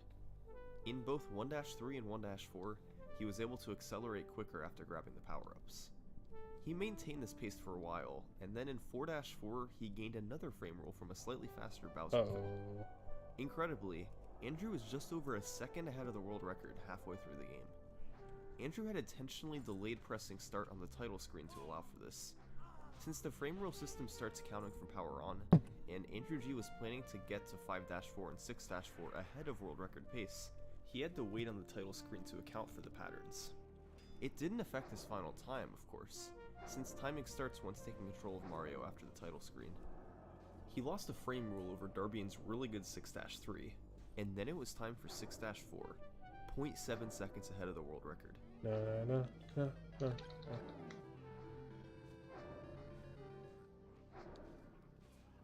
He broke even with Darbian's record. It was the fastest he had ever completed 6-4. Ooh, hence the the Warlock points is going to be so mad if I Andrew take was that in a from him. beautiful I've already won position to 2 beat the pieces of world gear. record. He's He going to be just had so close mad. it out in the last 2 worlds. No.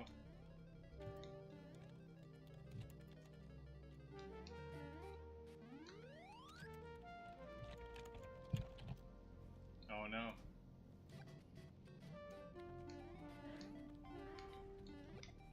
Okay. We're good.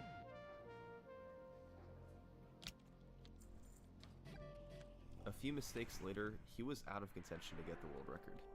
He was able to get a personal best of 1906, but there was still a sense of disappointment that he barely missed out on the record. I would really like that wand. That About a does month double the later, damage of my Andrew wand. was on another great run late into the game. Give it to me. Entering 7-4, he was about a second ahead of the world record. However, this was his 7-4 Bowser fight.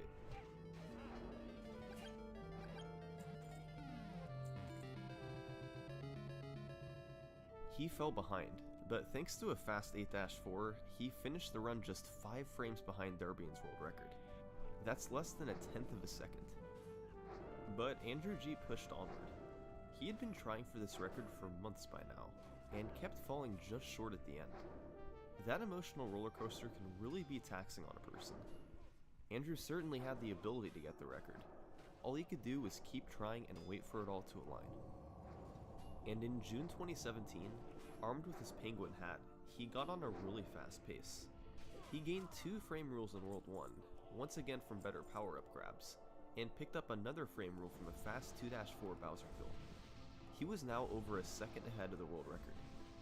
A fast 4-4 Bowser kill saved him 2 more frame rules, And all of a sudden, Andrew was almost 2 seconds ahead of the world record halfway through the game.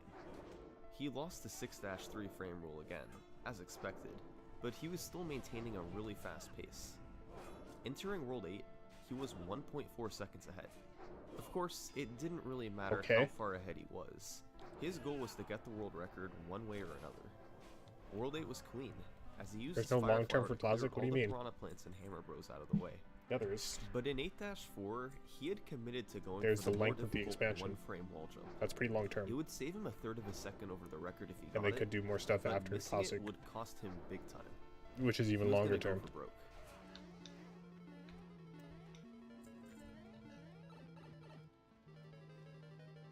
He nailed it and entered the water section 1.7 seconds ahead. Andrew was now 2 screens away from a huge new world record. Once again, he just had to close it out.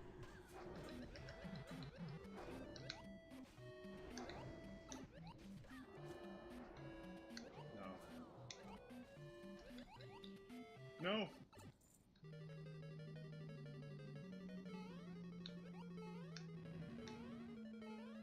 Oh! Wait, I don't know. Maybe.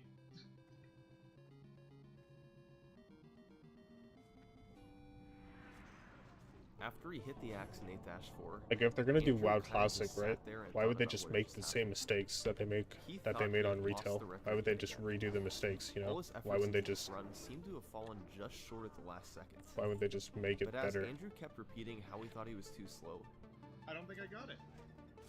his chat kept telling him Like otherwise. adding an LFD and LFR and all that shit would just Andrew redo didn't the listen to what mistakes they of the said. past.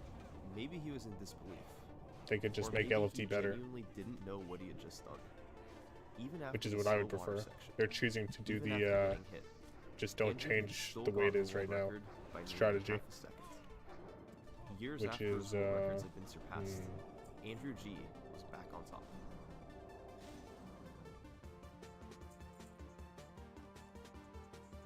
Oh, you wait for the next XP buff? Because serious I'm world bored. record I don't have competitor anything was to another do. familiar name, I'm bored. Cosmic, the same guy who got a 1935 with Small Mario back in 2012. In 2016, I'm he bored. took his time down to 1912 with Small Mario. Still 7 seconds behind the record at that point, but it stands today as the fastest Small Mario warpless run. By mid-2017, shortly after Andrew got his 1903, Cosmic decided to bite the bullet and finally learn the fire strats in order to further improve his time. As expected, he was quickly able to get good with the Fire Flower.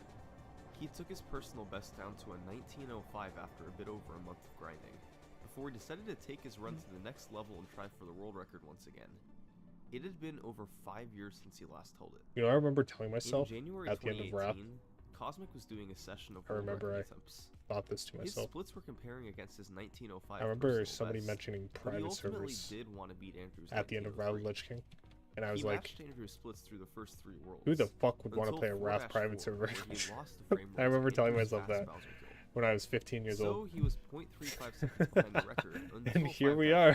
5-4, where he picked up a frame rule on the Bowser kill, bringing Oh him back to god. dead even with the world record. He gained a frame rule in 7-4 from yet another fast Bowser kill, plus a few frames because Andrew's game lagged from sprite overload while Cosmic's did not. If too many hammers or other enemies are I on did the same screen thing. at the I same also time, leveled a the character to game 70 over the lags past and few weeks. slows down by a handful of Yeah, I know, frames. see? There's just, Then it was on to 8-4. I just want to do One something. frame rule and change ahead of the world record. Cosmic You had know? over a second to gain in the last level, mostly because of Andrew's slow water section. He Well, knew he had a the great chance initial of getting the idea record right here. was to just Alright.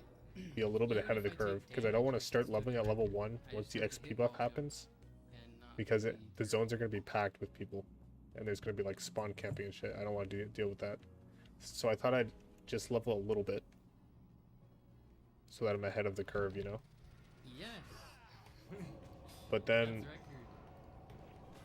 It was a new world record by a full second and a half. but now I'm like committed. This was essentially the exact So I just run got to that keep Cosmic was going. I don't know. There was still potential to take it lower with faster Bowser just gotta fights keep and going. a couple of other tricks. I can't just but stop. Cosmic basically got everything that How he can I wanted. just stop? This 1902 would end up standing for much longer than most of the records before it. A year and a half later, even though the Warps record had been broken 4 times since then, nobody had been able to touch Cosmic's Warpless record. The only person this is who gonna came hurt. close was Hidori, the runner who got a 1921 with Turbo in 2010. But in February 2018, without Turbo, he saved time in 1-3 and 6-3 and was 2 frame rules ahead of Cosmic going into World 8. However, in 8-4, he missed the wall jump and got hit on Bowser, causing his time to slip to a 1904. Still good enough for 3rd place. As of today, even though he was on pace to get the record, Hidori still hasn't beaten his time. Finally, a year and a half after Cosmic's record, another runner was doing attempts to beat it. It was a bit of a surprising source. His Warp's personal best was only in 9th place, but he had been grinding Warpless heavily and was ready to snag the record. This is We got GTA's 66 Priest and 62 Warlock just waiting. Buff can't come sooner, GTA's true. got his Oh first god, I'm ever letting everybody die. sub-20 Warpless Oh time god, in nobody April watched. 2018. Over the course of the next year, Okay. he would refine That was his scary. Warpless skills to be nearly on par with the Oh record. god. A year after his first sub-20, Okay, don't hate me, GTA's Warlock. got a Don't hate me for 1905, taking this. putting him just Warlock, 3.5 don't hate me. seconds behind the record. No, he The won it. very I next can't day, win anymore. He was on No. pace for 1903, but made this unfortunate mistake in 8-3. That fucking skank. Taking all my gear. He still finished with a 1904, just over 2 seconds behind the record. A few weeks later, he got a 1903, Oh, I hate this largely Warlock. because of the second he saved in 8-3. Look, his DPS is so bad too. Since he was only a second His behind it pet's now, fireball is GTA doing the decided most to start damage. aiming for the world record. And a while later, he had a run hate that was him. even with the record I hate him until so much. 7-4, where he want him lost to time suffer. on the Bowser kill. He would It's go on taking to my miss gear. the world record by just half a second. What gear did I win? Oh, I won this GTA's ring. wanted something a little Okay, I bit guess more that's to something. give himself a better chance at getting the record. So he made the decision to start going for the incredibly difficult flagpole glitch in runs. Why do you This have a trick, Warlock, man? Can you formerly describe only used in what you short actually like Warp's about runs, Warlock? Because I involves fucking hate clipping Warlock. into the bottom of the flagpole at the end of a level, skipping the animation of the flag sliding from the Does she top already, to the already have a bottom, and priest? usually Yeah. saving with Unfortunately, I Volley. have to get another one. That's the problem. However, making this trick work involves manipulating Mario's subpixel position Because in I have to quit my extremely current precise priest. ways by releasing I have and to quit him. tapping the left, B, and It A buttons sucks. on the way to the flagpole. This human viable setup was discovered by a guy named Sockfolder, and the best Oh speedrunners god, this is struggle gonna to hurt. successfully I'm do the dead. flagpole glitch I'm more dead. than about 50% of the time. By doing the flagpole glitch in 1-1 and additional levels, Should I if proc a fear right now? GTA Should I proc a saved fear? a significant amount of time over the record. I might just proc a fear right now. That's exactly the run he was trying to get. Let's In brainstorm. 2019, Fear? GTA was on a roller coaster. No, of a run. we're gonna heal. He had lost a frame rule in 3-4 and We're gonna 5-4 heal. from slower Bowser kills. But he gained 2 from the flagpole glitches and also gained 1 in 4-4. Okay, The end let's result process was a again. 1 Fear? frame rule lead over the world record going into World 8. Fear? No. Now, No, I think we can he still had heal a little 4 bit. more levels to play to take down Cosmic I think we can Fear. still heal a little bit. Yeah, that's mine. Give it to me. If that Warlock takes that from me, I swear to God, I'm gonna suck my own dick. Good boy. I don't actually need that, do I? No, don't really need it. I'll probably still use it though, just because it's blue, and I like the color blue. Let's use it because I like blue. Ooh. Ooh, what a... Oh, ready to have sex with girls. Okay, the reason GTA why set a new is because of record my by guild. about a third of a second. My this new time, guild Each of the past My 5 priest Warpless guild. records had been set by a different runner. was on the fence But with wanting me shortly to, after with letting me GTA's play run, priest Both he and Cosmic were doing because I'm attempts trying to do beat this it kinky, once weird holy priest spec. Just They a were few not days later, super on board with that, GTA's was able to get a run with but the my other 4-4 guild will let me do it. by So I crouching have and to play jumping priest into for my this other corner guild, in 4-4. and I'm gonna play Rusted It's Shaman possible to for clip through it and avoid having to go up top the and then holy down. priest guild. If done correctly, The this unfortunate trick part saves for about me 2 is frame that I rules. now have to level So GTA's was 0.7 one character seconds from ahead, scratch, then gained another frame roll in which 5-4. is He unfortunate was on a beautiful for run. me. Help. Until that happened in 7-4. Cosmic was also trying to beat the record, but he went about it a little bit differently than GTA's did. He didn't go for the flagpole glitches yet, because he knew that with the 4-4 clip and faster Bowser kills, he could probably beat it more easily. And on May 30th, 2019, that's exactly what At least he you did. chose Drain Mail. Don't say Kappa at the end. Why'd you Dude, say Kappa, Dress? We did it, yes. Why'd you say Kappa? 1901, What's wrong with Drain let's Mail? go. He got the 4-4 What's wrong clip, with it? which canceled out the lack of Don't say flagpole Kappa. glitches, and gain time That's in bad. 3-4 and 5-4 to enter the last level 2 frames ahead. I look beautiful. Look at The my run eyes. was getting to Just the look into point my where the beautiful next blue eyes. minute barrier seemed Look into inevitable them. to be broken soon. Look. In 1859, What's wrong with Drain according ML? to Cosmic's description, was on its way. Nothing. The last time That's a right. minute barrier Stop had looking been away, broken you was when stupid Andrew idiot. G got the I first fucking hate ever Drain sub Eye, never mind. 20 all the You're way right. back in 2007. Now, 12 years later, Doesn't it was everyone time to try boost? for a Yeah, sub everyone 19, except for me. and Cosmic was determined to be the first one to take it there. Yeah, exactly. See, The there you first go. order of business for Cosmic was to take the time from a 1901 I'm also to going to a be playing 19 Tauren minutes flat, Shaman. which he did It's going to very be a quickly. female Tauren, though. Is that On weird? June 4th, using the flagpole glitch in 1-1 and a faster 1-4.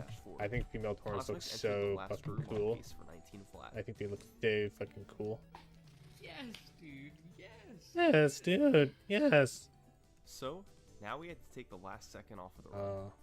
His method I of can't doing go to so would be Stormwind. save I am 2 literally not frames. walking to Stormwind. One was in 1-3. refuse. By clipping What do into I the get block for and walking to picking up the Stormwind? mushroom, the Oh, I game get a tries good to wand? eject you out of it, Damn it. causing you I don't to want to walk to accelerate Stormwind. faster than otherwise possible. The other was in 6-4 Fuck. by doing this What do I do? extremely precise Do I walk Bowser all the way to Stormwind? Finally, I can't he would do go for that. the Not on one-frame stream. wall jump in 8-4 to save another third I of a can't do that second. on stream. That's just The too run much. that's been on screen is from July 2019 and got all of the above tricks. This pretty shine and wand This difficult to time, kill. I have no doubt. Come on, dude. Please let me through. I have no doubt that a lot of healers in Wrath are hard to kill. Welcome. Browse at your leisure. Specifically Holy Paladin and Disc Priest. Are you serious? If you're talking about You PvP. hit me? Dude, Are you come talking on. about PvP? He got hit by Bowser's hammer. I think you're talking about PvP. They come out in a different pattern depending on what frame you arrive to him on. I should probably Oftentimes, use this Bowser's actually, hammers but I'm won't not going all to. have hitboxes since so many of them come out, and the game can only have so many hitboxes on the screen at the same time, so you can safely jump through them. Bowser could have also randomly jumped forward, letting the player run safely under him. But this time, Cosmic got neither of those situations. It ended up still being a record by under 1/10 of a second. But alright, all he had to do was do that again, but get a better Bowser pattern. How hard could that be? Okay, I'll get rid of all this shit. I'm so dumb. For years, a time of 1859 was known to be theoretically possible. Okay, It was look at considered my on the stupid border red shirt. between what Oh my humans god. could achieve and what was impossible. I need to go train. So let's go do that. Oh, dude, Get at the ledge, you stupid idiot, Train Eye. How'd I shoot that fireball so early? But oftentimes, that's what speedrunners do. If something is considered impossible, that's what they work hardest on.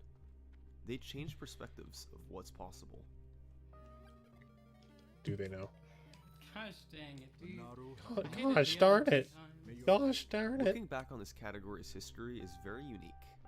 Just over a decade prior, one could achieve a world record while dying multiple times.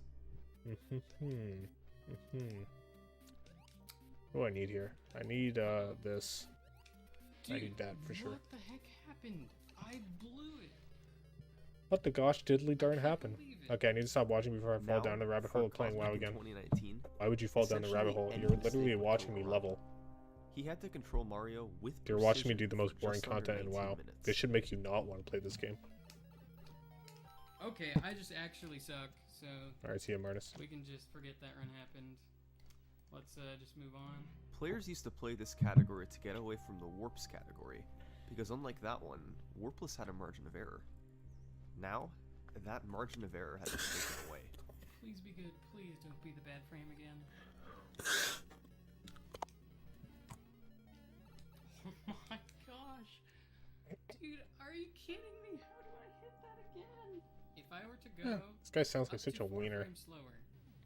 4 frames I slower. don't hit that 3 again. frames slower, 2 frames slower, 1 frame slower. Or 1, 2, 3, 4, 5, 6, or 7 frames faster. Bowser would be easy. Piece of cake. No one Yet cares. somehow, I hit that frame twice. This grind from Cosmic embodies how cruel speedrunning can really be. Oh yeah, it's so cool. Waiting for everything to line Life up is cruel as a sometimes straight pushes white man. one's patience to its absolute limit. So cruel. Dude, are you kidding me? I can't believe my luck with this. Cosmic, as well as everyone watching his stream, wondered the same thing. When was this insanity gonna end?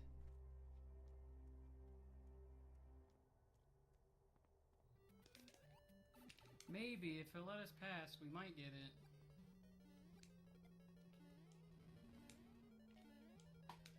Did I do it? Did I finally do it, dude? With the bonk in... I don't know for sure, but we might have finally done it. Well done.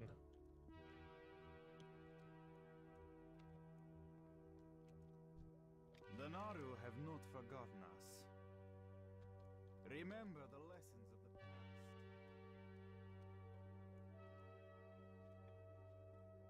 After 2 months of grinding, Cosmic had done it. Sub 19 was a reality. Unbelievably, Cosmic had lost 12 potential 1859 runs to 8-4, with 3 of those dying to Bowser.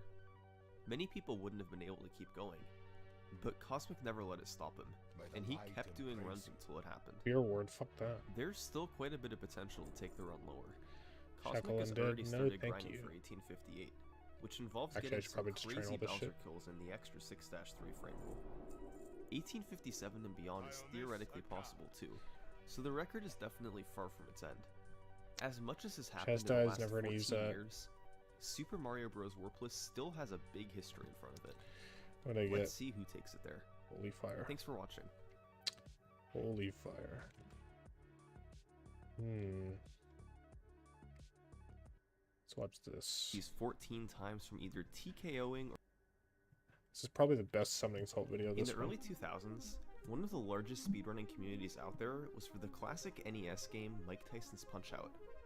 Dozens of players from all over the world competed with each other to set the fastest times they could on each of the 14 fighters, tracked with the in-game timer displayed during and after the fight. It was a thriving community. These guys sent emails back and forth detailing their strategies, posting on old websites like Game FAQs, and kept track of their fastest times using online leaderboards. There was a really fun mix of randomness and skill involved. New strategies for faster times were regularly found, keeping the game fresh and encouraging others to see just what they could discover. For years, Punch-Out! Remained as one of the most popular speedrun communities in the world. But by the mid-2000s, competition slowed down. People Order kinda just stopped shield. playing the game. And in a matter of months, Banner one of fire. the most played speedruns out there suddenly lost all of its Oops, why did I do competition that? and silently faded into the background while other games took its spot.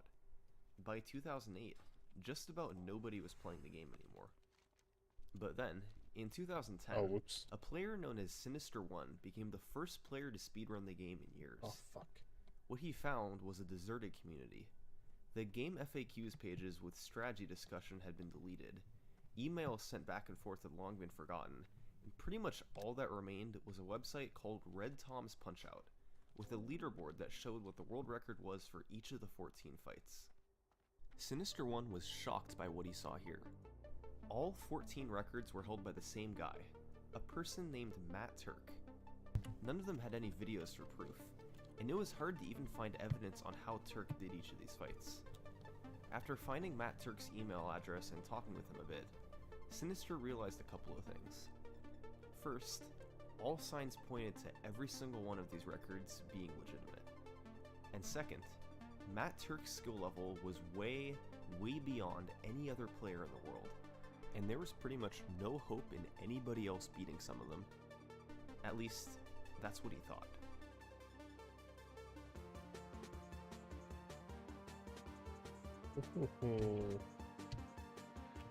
Matt Turk's gonna get fucked up.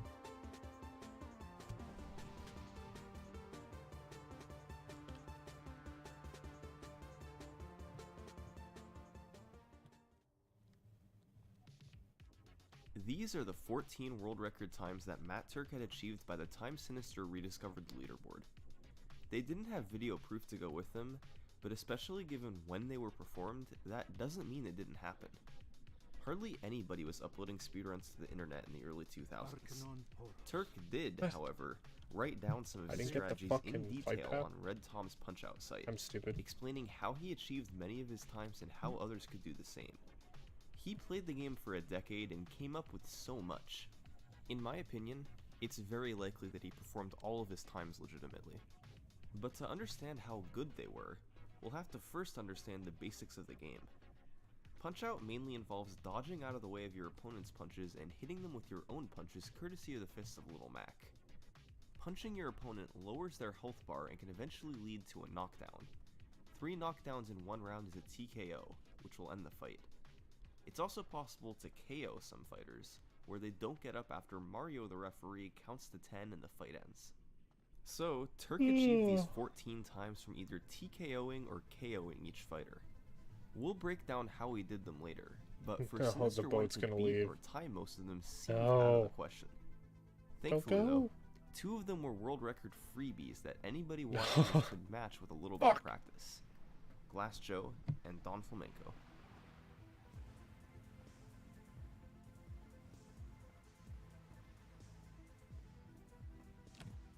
Glass Joe is an infamously easy fight, and his world record is infamously easy to attain as well. His strategy simply involved waiting until he did his attack at 40 seconds. A well-timed punch to the face upon him charging forward will knock him down in 42 seconds, where he won't be able to get up and the fight will end at 42.00. Punch-Out runs at 60 frames per second, and there's 2 frames to time this punch for Glass Joe to get knocked down and stay down at 42.00. This world record has been at 42.00 probably ever since the game came out in 1987. The second relatively easy record is on Don Flamenco, the 4th fight in the game, with a strategy discovered by Martin Charlebois in the late 90s. To tie this record, Sinister had to punch him, dodge out of the way, then wait and punch Don Flamenco in the face on the last frame before he would block the punch. If he's able to land it in this 60th of a second window, he'll get a star punch, or an uppercut that deals more damage. To Don Flamenco, this punch does enough to automatically knock him down. He gets up, but upon dodging his punch and hitting him in the face 5 times, Don Flamenco goes down again and doesn't get up. It'll be a KO at 14.97 seconds, a world record that has been tied for at least 2 decades. Sinister tied both of those records in early 2010, but after that, it was going to be a lot tougher to knock any down. No more freebies. Now, he had to practice and try to improve his skills at the game.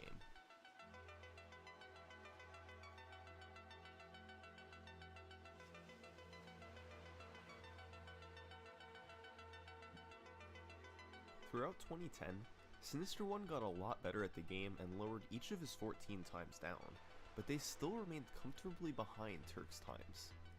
Thankfully though, he got some help later that year. A player known as Adelicott was interested in the Hippo record, which was another one that Turk had reached the theoretical lowest time on, 37.61. To pull it off, however, was another story. King Hippo is a super random fighter. On any punch he throws, he can either open his mouth or not. He has a 3 in 8 chance of opening on any given punch, and you can only hit Hippo when he opens his mouth. He needs to open his mouth 3 times in order for you to deal enough damage to beat him, so to get the fastest time possible, you need Hippo to open his mouth on each of the first 3 times he throws a punch. That's 3/8 times 3/8 times 3/8, or about 5.27%. But that's not all. Half the time, he also does a delay between his second or third punches. To get Turk's time of 37 seconds, he can't do that delay, which cuts the odds in half. So the sheer odds in getting the luck needed for this time were only about 2.64%. The execution was extremely precise as well, because of how the in-game timer works. It ticks faster than a real second, with an in-game second being made up of about 20 individual frames, or a third of a real second. For some reason, the programmers only made certain decimals possible to achieve on each fight: 0.00, 0.25, 0.48, 0.61, 0.82, 0.97, and 0.99. If you end the fight in the first few frames of an in-game second, you get 0.00. In the next few frames, you get 0.25, and so on all the way to 0.99. His time of 37.61 meant he could lose up to 2 frames before actually losing time and getting a 37.82. On average, You have to hit Hippo on either the first or second frame he opens his mouth on each punch. That is some really precise timing. Now keep in mind, even if you're able to execute that precisely, you only have a 1 in 40 chance of getting the correct pattern from Hippo. Sinister One's fastest time was a 37.97, but in October 2010, Adelicott came through and tied Turk's 37.61, which I mentioned before can't go lower at all. What's crazy is that even with all that randomness and execution, that was still considered one of Turk's easier records to match. With that, the Punch-Out community had managed to take down 3 of Turk's times. But these 3 all had something in common. Of Turk's 14 records, it was known that 4 of them were at their theoretical limit and couldn't be beaten, only tied. It had been known for years that you couldn't go under 42.00 on Glass Joe, under 14.97 on Don Flamenco, and under 37.61 on King Hippo, and all 3 of those times stand as the world records even today. But for most of the remaining fights, the limit on how low humans could go was unknown. Turk's times were incredible, but for most of them it was at least theoretically possible to take them a decimal lower. But in order to do that, you would need to either beat Turk's execution, or get better luck, or both. Enter Mr. Sandman. Turk's Sandman time was 220.00, the slowest of all 14 fights, but that doesn't mean it was his worst. You can't get star punches on Mr. Sandman to deal damage quickly, so even beating him in the first round is hard. We'll get into the actual strategy behind this fight soon, but in 2010, Sinister One was able to tie Turk's 220. It seemed like it was just another Turk time down, but then Turk actually responded and beat Sinister's time with a claimed 219.48, once again with no video. Sinister would get a 219.97 that wasn't recorded, but he couldn't compete against a 219.48. So Turk was back on top, and his time once again stood unrivaled. Until a guy named Zallard1 got his hands on the game. Yes, dude! Holy shit! What? Zallard began playing Mike Tyson's Punch-Out seriously in early 2013. One fight he gravitated to early on was none other than Mr. Sandman. This fight from July 2013 shows his strategy to beat Mr. Sandman quickly. Fights in Punch-Out can be broken down into phases, with Phase 1 being up until the boxer's first knockdown, Phase 2 being until the second knockdown, and Phase 3 being until the TKO. The first phase of the fight involves dodging out of the way of Sandman's rolling jabs and hitting him in the face. You also get hit a couple of times on purpose, and you'll see why later. There's 2 50-50 random delays Sandman could do, and he did one of them, leading to a 120 first knockdown. Phase 2 involved hitting Sandman a bit more, then a random delay from Sandman before his Dreamland Express pattern. 3 extremely quick uppercuts that you have to avoid getting hit by. Zallard got the shortest delay from Mr. Sandman and then pressed left up, and left up really quickly in sequence to dodge the Dreamland Express. This allowed him to hit Mr. Sandman in the gut 18 times in a row to deal damage extremely quickly and send him down for a second time. Now here's where getting hit comes into play. It turns out that Mr. Sandman is programmed to do another Dreamland Express pattern if Little Mac gets knocked down at 159 or later into the fight. So a player named Jack Wedge figured out that by pressing select before the fight to lower your health to half, taking damage early in the fight, and then getting knocked down on purpose after Sandman's second knockdown, you can end the fight quickly after he does a second Dreamland Express. Yes!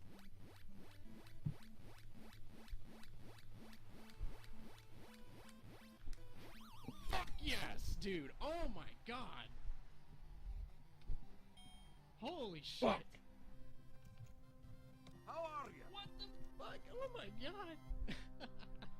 I can't believe that. This time from Zallard tied Sinister's 219, but he could still save a second in Phase 1 by not getting the random delay that Sandman gave him. But adding all that luck up across all 3 phases got crazy.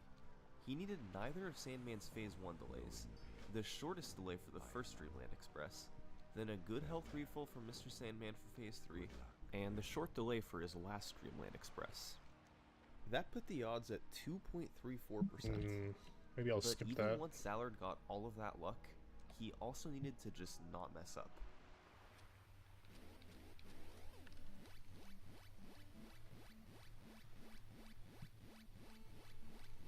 Get rid of the green Yes. quest. Oh my god. What is it? What is it? What is it? Holy shit, dude. Oh my god. I did it. I actually, this is it. I beat him at Turkton. At long last, one of Turk's times had actually been beaten. Zallard 1 was the guy to do it, and his time was celebrated across the Punch-Out community.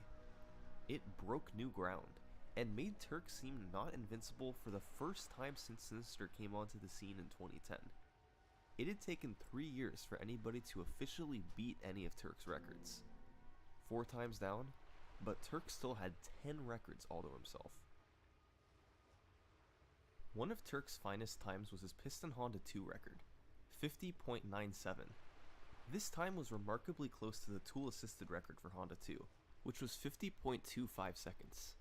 A tool-assisted speedrun, or TAS, can create a theoretically perfect time by using save states, slowing down time, and even going frame by frame to enter inputs. 50.25 wasn't a real speedrun, but a demonstration of the fastest time possible, and Turk was just frames away from matching it. He was able to get it by doing guard manipulation, where you confuse Piston Honda by tapping and releasing up at strategic points to move his guard around so he can't block max punches. It's extremely difficult, and at one point requires a frame-perfect punch to the face while his guard is in a moment of weakness. Matt Turk's time mirrored the theoretical tool-assisted time, probably just losing a bit of time from losing frames from imperfect execution. Needless to say, beating Turk's Honda 2 time was nearly impossible, so it stood unrivaled with all of his other records. Meanwhile, in the years following Sinister 1's initial Punch-Out grind, he had focused much of his efforts playing single segments, where you play the game from start to finish and add up your times in each of the 14 fights. He streamed his attempts live on his Twitch channel, and people had gotten used to him speedrunning the full game. But then one day in August 2013, he just started up a stream of Piston Honda 2 world record attempts. Keep in mind, Turk's record is 50.97, and it was impossible to go under 50.25, so there wasn't much room to get a world record. At least, that's what everybody thought.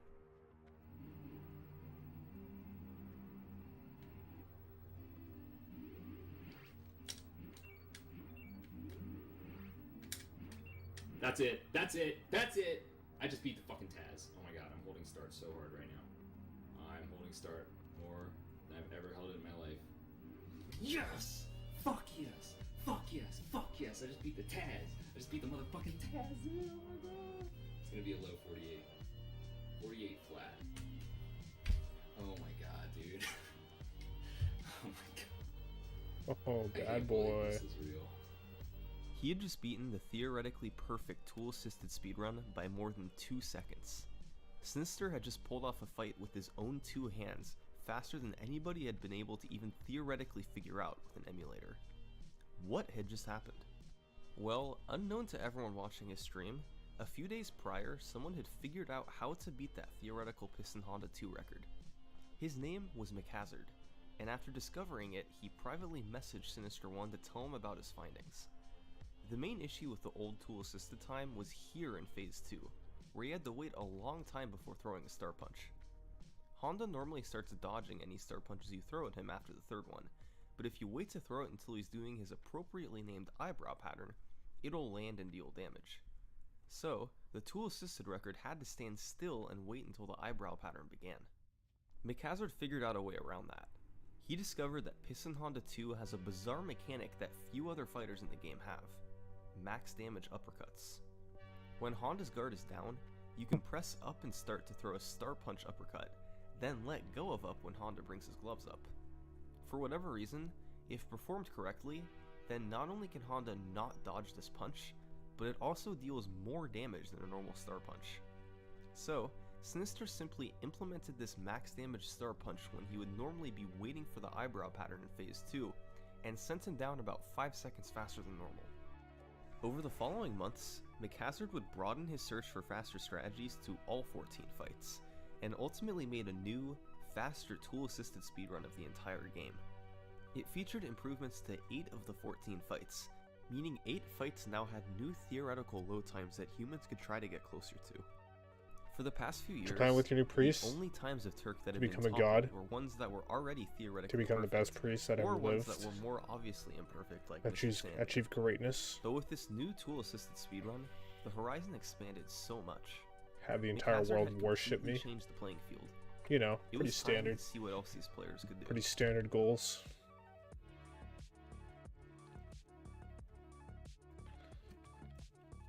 The next big push to beat Matt Turk's times came during 1 week in April 2014, where 3 of Turk's records were about to go down.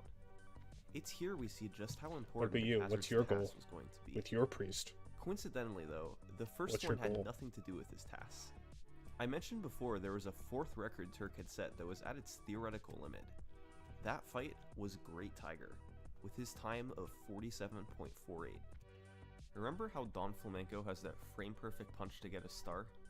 Well, Great Tiger has 4 of them.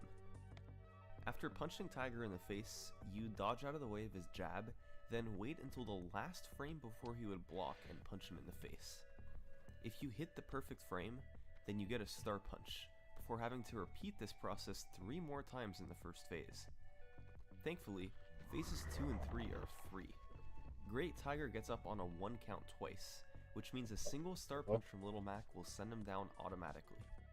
There's no randomness in this fight, and thanks to a couple of timing strategies Zalor discovered to time a couple of the punches late in phase 1, the only difficult part of the fight is the 4 face punches. But keep in mind, you have a 60th of a second to time each of them. Someone just had to grind the fight out until they got the 4 frame perfect punches, and on April 5th, Zalor was able to pull it off. He got a 47.48, tying Matt Turk and the theoretical perfect time. Meanwhile, Sinister One was working on his own project. Matt Turk's Holy light through Wrath Lich King. Alright. Alright, you and everyone else. Alright. One of very few fights where he didn't reveal his Alright. However, thanks to that sounds fun. Tasks, Sinister was able to come Gosh, up with that an sounds even fun. better one. Honestly. Except I'd rather die. Phase 1 was a variation of a strategy Sinister had discovered years prior, using heavy guard manipulation to sneak in punches all over and get stars. Key parts to this phase Okay, let me test Holy landing Power. a gut punch at the start with a 3-frame timing window, sneaking in an extra gut punch toward the end of the phase that had a 25% chance of going through, These things run and really not getting fast. blocked at all on the last 3 face punches, which is about 50%. Honda gets up on a 1 count for phase 2, so a single star punch was enough to send him down right away. At the start of phase 3, Sinister would do a max damage star punch similar to the ones Mikazar found on Piston Honda 2, then hit him in the face and do a couple of star punches. With a good health refill from Honda, it would be enough to get a low There's gonna be so many 42-second fucking time Holy and beat Paladins in Matt Turk Wrath. by It's just a little crazy. bit. The odds in getting this fight were So under 5% many. from randomness alone, not taking into account the rather difficult execution. Not me though. Nonetheless, I would Sinister never. very quickly got a run to phase 3. I considered it, but unfortunately, no. the no. bad refill from Honda I meant can't he do had it. to delay a couple Sorry. of star punches and get a 43 instead of a 42. I just can't do it. Fuck. I got the bad refill. Wait a second. This is an elite quest. Can I do this quest? Yeah, 43 flat. God damn it. I got the bad refill, guys. I don't think I'm gonna be able to do this, but we can try. Bad refill. Sinister was getting really close. He was now just 0.03 of a second away from taking another Turk time down. All he needed was to get that good refill in phase 3. But then, quite literally out of nowhere, this happened. Shouldn't I just quit right now? While I'm ahead? No, fuck that. Let's do the Von Kaiser IL strat. See if I can do it. What can I do for you? Does he heal? Okay, Holy he does. fucking shit, dude. I think I just did it. Oh my god. What is happening? Uh-oh. I have to let him get aggro. Oh my god. Oh my god. Okay. Oh my god.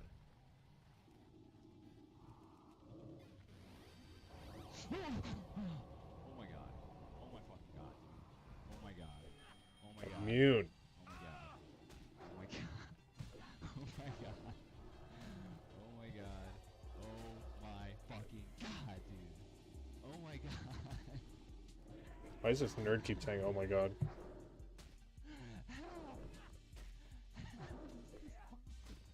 If you recall from before, 35.97 matched Turk's Von Kaiser time. Where did that come from? Well, Mike Tyson's Punch-Out has no level select, and you aren't allowed to use save states to get to whichever fight you want.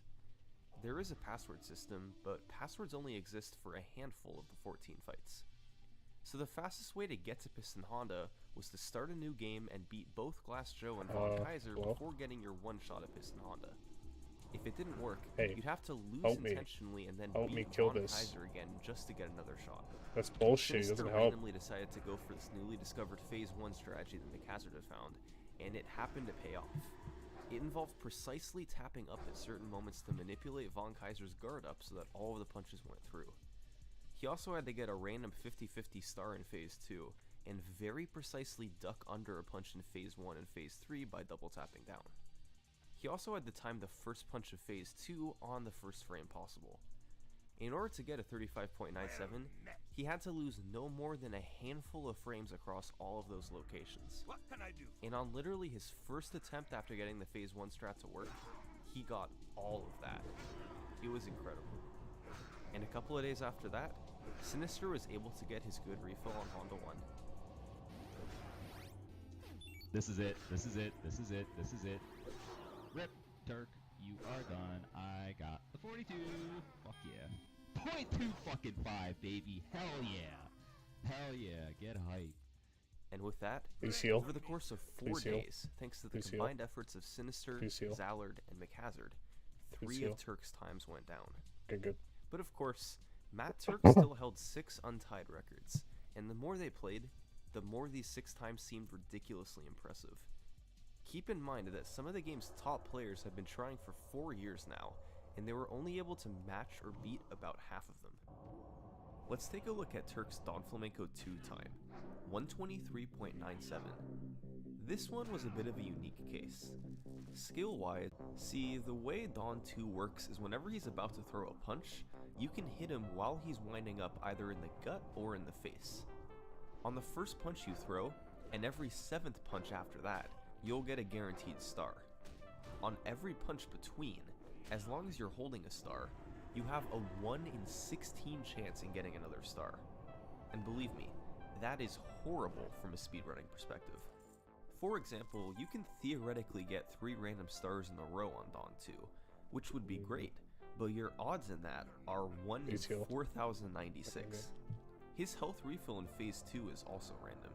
There's a 1 in 8 chance he gives the lowest health refill, a 3 in 8 chance he gives a middle refill, and a 4 in 8 chance he gives the bad refill. If you press select before the fight to lower your health to half, as speedrunners often do on this fight, that also makes his Phase 3 refill random, with just a 1 in 8 chance he gets up with the smallest amount of health. Hello? Why the programmers made Dawn 2 like this is unknown. It's not like anybody would pay attention to these random stars or refills when casually playing the game. But it leads to some pretty ridiculous fights if you get the luck. The tool-assisted speedrun of Dawn 2 gets 5 random stars and both of the low 1 in 8 refills, achieving a time of under a minute. The odds of getting those stars and refills is about 1 in 6.7 million. Turk's 123.97 was much slower, but Punch-Out players worked out that beating it still required odds of about 1 in 176. They would need a random star from one of the first 2 opportunities, then the middle 3 in 8 refill in Phase 2, then finally the 1 in 8 low refill in Phase 3. They keep Someone just respawning. had to grind it out, and the guy who did it was a fairly unknown Punch-Out runner named Cananophone, whose specialty was speedrunning The Legend of Zelda.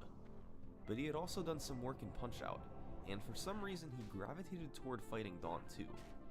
And on May 28, 2014, after hundreds of attempts, he got all of the luck to align. Fuck yeah. There we go. Fuck yeah. Fuck yeah. Yeah! Hey, beat Dawn 2. He had only beaten Turk by 1 decimal, but that didn't matter. Dawn 2 was done, and another of Turk's times had fallen. Matt Turk still had 5 times left. These remaining times had each stood unbeaten for more than half a decade. In that same length of time, the Ocarina of Time record had been lowered by 55 minutes, Super Metroid had been lowered by 5 minutes, and Super Mario Bros. Have been lowered by, well, 2 seconds. But the fact that even serious efforts from several of the world's top Punch-Out players hadn't been able to break these 5 times was just extraordinary. One of the most brutal times remaining was Turk's Bald Bull 1 fight. It featured a combination of crazy luck, really precise timings, and the need for persistence. Am I dumb? Turk said it took him over 1,000 attempts to achieve this time. Keep in mind, to get an attempt at Bald Bull, you have to put in the password for Don Flamenco 1, then beat him, King Hippo, and Great Tiger. So, it took him a really long time to get his 58.99. The way he did it was by simply attempting to replicate the tool-assisted fight as closely as he could. And it was a brutal strategy indeed. It involved needing 3 random 50-50 stars throughout the fight, 2 specific patterns from Bald Bull, and numerous frame-perfect or close-to frame-perfect punches throughout. The odds worked out to just a 2.3% chance, or about 1 in 43. There's actually been some confusion over what Turk's exact time was, initially being reported as a 57.99, but years later being changed to a 58.99. But regardless, this time just seemed brutal to beat. And then McHazard came along and changed everything. In his tool-assisted speedrun, one of the 8 fights that McHazard improved was Bald Bull 1. And a few months later, Zallard used it to do attempts to beat Turk's 58.99. Oh god, this could be rough. McHazard's Phase 1 was discovered by Martin Charlebois 15 years before his task came out. It involved alternating face punches to get stars and using star punches into his rolling jabs. It was easy, it had no randomness, and it always got Bull down at 17 seconds with 1 star. Phase 2 was a bit tougher. Okay, that was bullshit. You need a 50-50 random star at the start of the phase, then land a 2-frame punch just as Bull is lowering his guard and get another random star just after.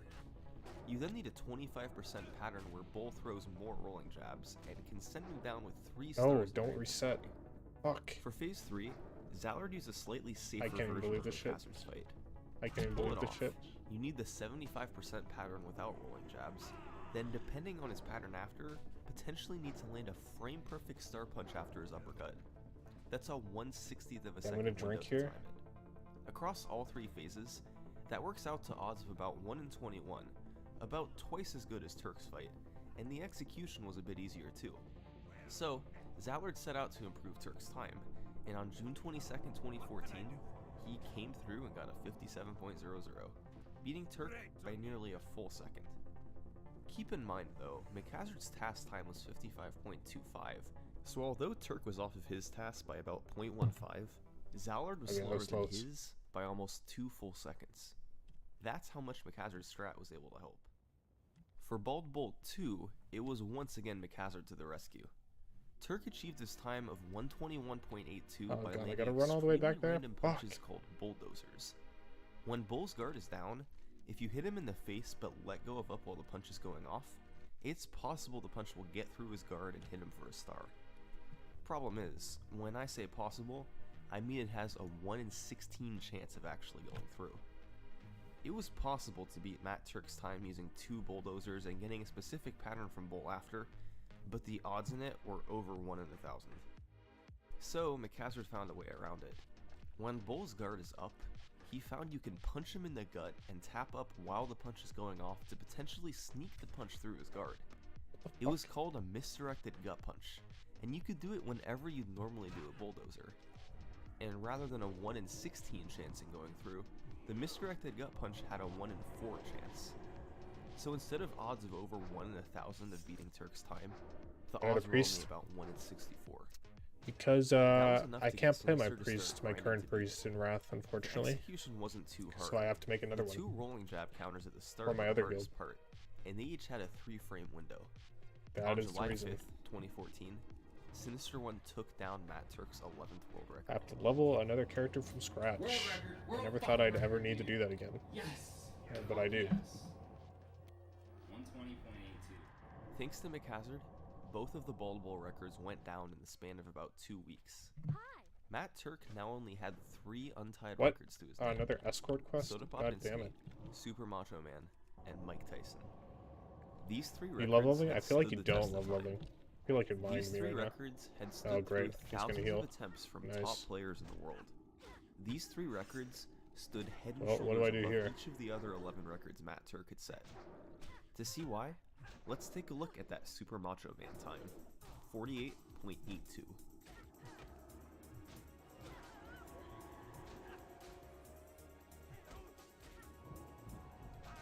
So, the good news about this fight.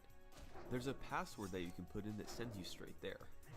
That made it so you could do a lot of attempts really quickly. The bad news, the execution was really hard, and the luck needed was the worst of all 14 fights. Let's break it down. Macho's usual pattern is to throw 5 punches before standing still for a while in the build up to his mini spin pattern, where he spins around quickly and tries to punch you. For the first 5 punches of the fight, the first, second, fourth, and fifth punches all need to be uppercuts for Turk's strategy to win. Kind of like blow them up, I think. So, blow them Turk's up with strategy top. was to Holy raise fire. his guard and punch him in the gut, then intercept his first uppercut with a punch to the face before he ducks down. His second uppercut is then taken care of by raising Macho's guard to hit him in the gut again, then hitting him in the face before he ducks down. Punches 3, 4, and 5 are cancelled before he can throw them by hitting him in the gut. Then Macho stands still for his mini spin pattern. Turk unleashed a barrage of max damage star punches and punches to the face and gut, all while moving his guard around by pressing and Oh yeah, I releasing can up dispel. button at strategic I'm times. stupid. In order to get all the punches in, I needed to forgot knock that him I down, have that button. Macho needs to stand If you like still leveling, for you as like long torture. as True. possible. True. Leveling There's could be only fun in about this a game, 1 in 4 but chance. Blizzard has So, never altogether, put any not effort counting attempts into missed trying for to make it execution, enjoyable. there was just a 1 in 34 Oh, yeah. chance of getting That out of the sucks. first phase of the fight. For phase 2, Macho once again needs to stand still long enough to sneak in enough punches and uppercuts, and 3 stars need to be in your inventory by the time Macho backs up. That bumps the odds up to just over 1 in 90.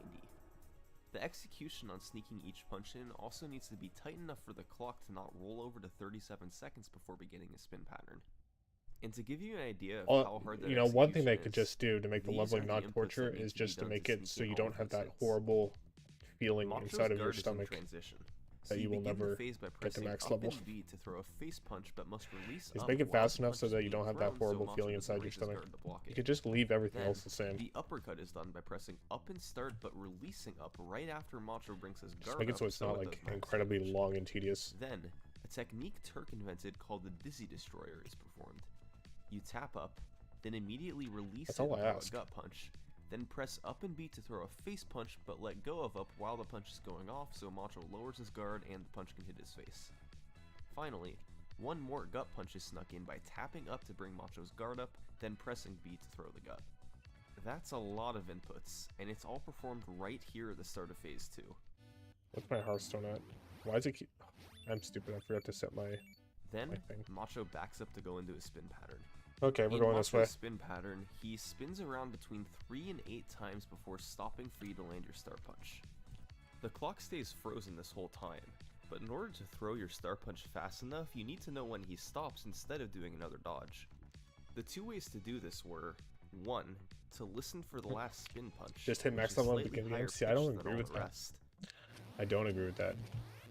Because I do like leveling, not through questing, I like leveling Or through 2, dungeons stare preferably, at the but clock, it's just too and then slow. As soon as it starts moving again, throw the star punch. So Phase like, yeah, 3 is a repeat of phase 2. I feel like a Except leveling... instead of needing the long delay before a spin pattern, you need the I don't short think delay. leveling should be so Since fast Macho that gets up with the less health content the is just second so time, it doesn't irrelevant, need it doesn't to even be matter, as much. like you're just max level in like That a day or pushes the something. odds to about 1 That's in a little ridiculous. 181 in getting the luck But at the needed same to time, beat I don't think Macho it, in 48 it should be like seconds this. Turk did. Not to mention the precise, tight, and essentially flawless They just need to find a middle execution ground. you did the whole way Just through. give me a middle ground. That's all I So want. we're looking at odds of about 0.5%, and execution harder than just about any fight in the game. Who would be crazy enough to try to top that? Well, Zallard won, of course. And he gets up. And I'm like, okay, star punch. And he's just like, nope. In the middle of 2014, Zallard began doing attempts to beat Turk's 48.82. He was a veteran of the game at this point, so he saw results very quickly. Also, getting this times of walking 50 thing and is kind of 49 in outdated. July and You know, August, running everywhere respectively. on your feet. These fights both lost time in phase 2 because the clock ticked over to You know, 37 before the spin pattern. meaning his execution was a little Kinda too don't like slow. running everywhere. But hundreds of attempts takes later, too long. that 48 was still Not a untouchable. fan. Zallard realized that tying Turk's time would be hard enough, but actually getting under a decimal of 0.82 was going to be essentially impossible. I think I'll get unless he level added in 22 and then I'll something stop Turk didn't do. for today. So Because that's what he decided to do. I've He leveled would a lot assume today. that Matcha would stop spinning And on my the brain third is spin fried. punch of phase 3, So- allowing him to throw the uppercut faster since he didn't have to wait for the audio or visual. Let's do that. This didn't guarantee a time under 0.82, but it at least gave him a better shot. Unfortunately, it made the luck needed even worse. Macho has just a 5 in 16 chance of stopping on the third spin punch, so the odds of the entire fight were now over 1 in 500. Zallard streamed some of his attempts to beat Turk's time, but most of the attempts just looked like this. This 48.82 was legendary. Zallard threw attempt after attempt at Macho, but it wasn't happening. He had to hit punch after punch, be precise in every location, and wait for 1 in 500 odds. It didn't look like it was happening.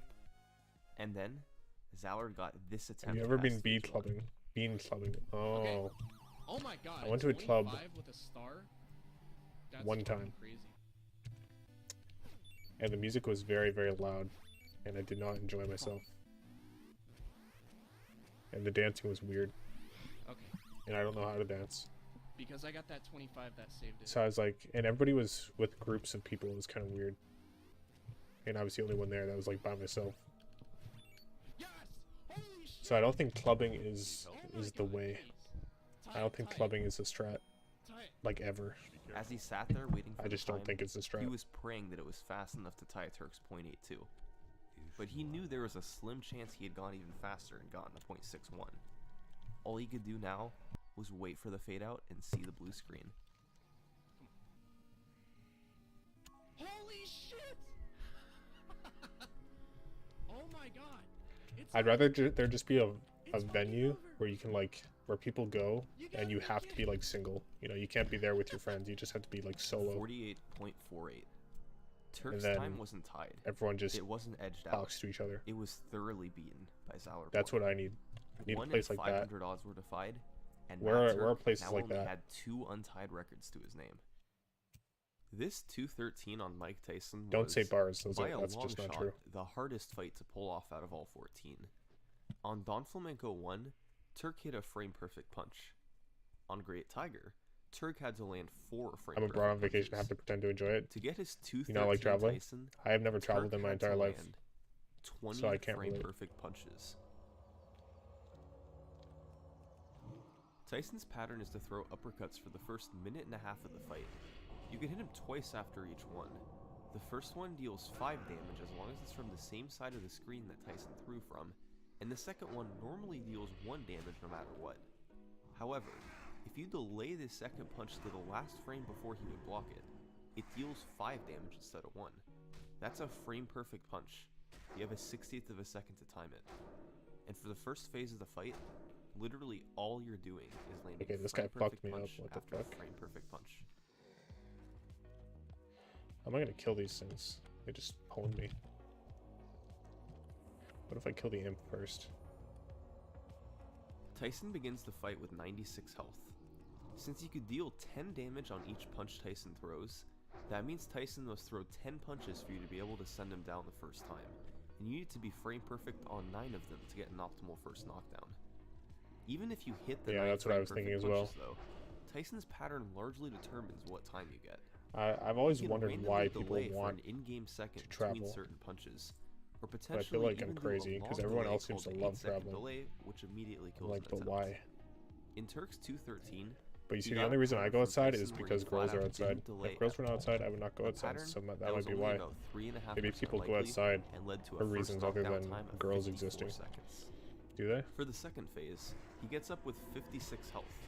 That means 6 punches from Tyson, and you need to be frame perfect. Why do they on travel? 5 of Is them. it for social media? Tyson Is that the can give reason? random delays Do here they want to too. take pictures So for what's social media? important is that you get Tyson Maybe that's to why throw people that travel. 6th uppercut before he switches his pattern from uppercuts to hooks at 130. As long as the uppercut comes out before 130, it's all good, even if the knockdown comes a few seconds later since you have to punch him down. Turk got one delay from Tyson in Phase 2, but thanks to his perfect Phase 1, it led to a blazing fast 128 second knockdown. In Phase 3, Tyson switches to throwing hooks. If you wait to the last 60th of a second before hitting him after he throws a hook, that single punch will deal 5 damage. If you're early, you'll have to punch him twice for 4 damage total, and if you're late, you'll get blocked and deal no damage. These frame-perfect punches are generally regarded as tougher to hit than the uppercut ones. Tyson gets up with 40 health for Phase 3, so 8 frame-perfect punches would be a perfect Phase 3. Turk hit 6 frame-perfect punches and got a bit of a slow pattern from Tyson, but it was enough to set a world record of 213. This 213 stood apart from his other records in a way. Its legacy reached far showing off where you visited, making them jealous. And for years, it was just this impossibly fast time that the top players couldn't even get close to. I'm not a big social media person, though, so I also hate taking pictures of myself. But the pattern he got from Tyson, so I don't know, traveling's my thing. He achieved this time in December 2007, with knockdown times of 54, 128, and 213. I don't know, I need someone to just sit me down and explain to me why they enjoy traveling so much. Under 55 for the first knockdown or 129 for the second knockdown. Turk not only was able to get that 54 and 128, you're not close to all the guys. On it is it like a guy group? And played almost perfectly. You're in a group of guy friends? Is that what's going on? Fought Tyson years later. Traveling with the boys? Their best efforts came up short. In February 2011, Sinister One set his long-standing personal best of 219. But you're the odd one out because you're like the nerd that sits at home and plays World of Warcraft. Is that it? And then hit 4 frame-perfect hits in Phase 3 to end up with his time. For years, that was the fastest time with video. Then, in April 2014, Zallard got a 217 with a 133 second knockdown. 6 frame-perfect hits in Phase 3 led to the fast time. But still, Turk's time from 7 years prior was 4 seconds faster. They couldn't touch it. It stood alone. But then, in July 2014, Sinister One decided he was going to try to do it. Nearly all of Turk's records had fallen by that point, but his 213 was still standing. Sinister had 2 viable paths to beating it. The first was the long shot, where he would get the second knockdown by 133, which didn't require too much luck, then hit all 8 frame-perfect hits in Phase 3. Hitting all 8 frame-perfect hooks in Phase 3 could save 5 or more seconds over Turk's Phase 3, meaning his Phase 3 pattern essentially didn't matter. Hitting all 8 frame-perfect hits guaranteed he'd beat Turk, and could potentially beat him by several seconds. I think. But of course, hitting all 8 was ridiculously hard, and had only been done a handful of times in the game's history over several years. So, he had another plan. The second method was what Sinister was aiming for.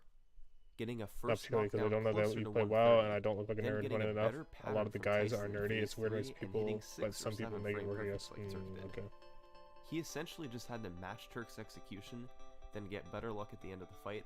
And why are you not posting them? Like 211 or 212. What don't you like about him? Sinister's personal best was a 219. Over the course of a few months in 2014, he put in thousands of attempts to beat Turk and get a 212 on Tyson. Things? Here's how it went.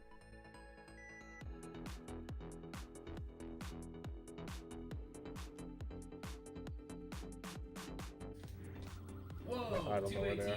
I got a PB. Yay, PB!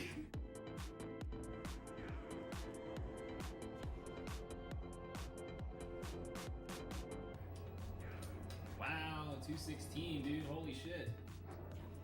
I just beat Zallard.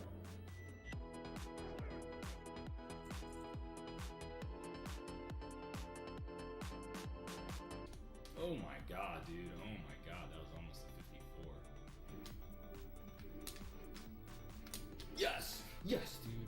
Oh my god. These things are like invisible, I swear to God. Holy crap, man. Yes! I tied Turk at least, baby. I tied him. I tied him. I tied him. I tied him. I tied him.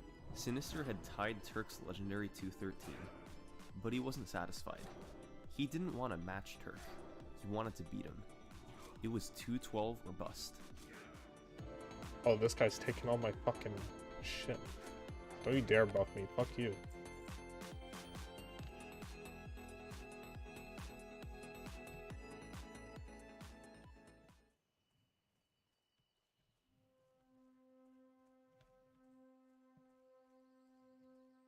Man, there's like none of these things.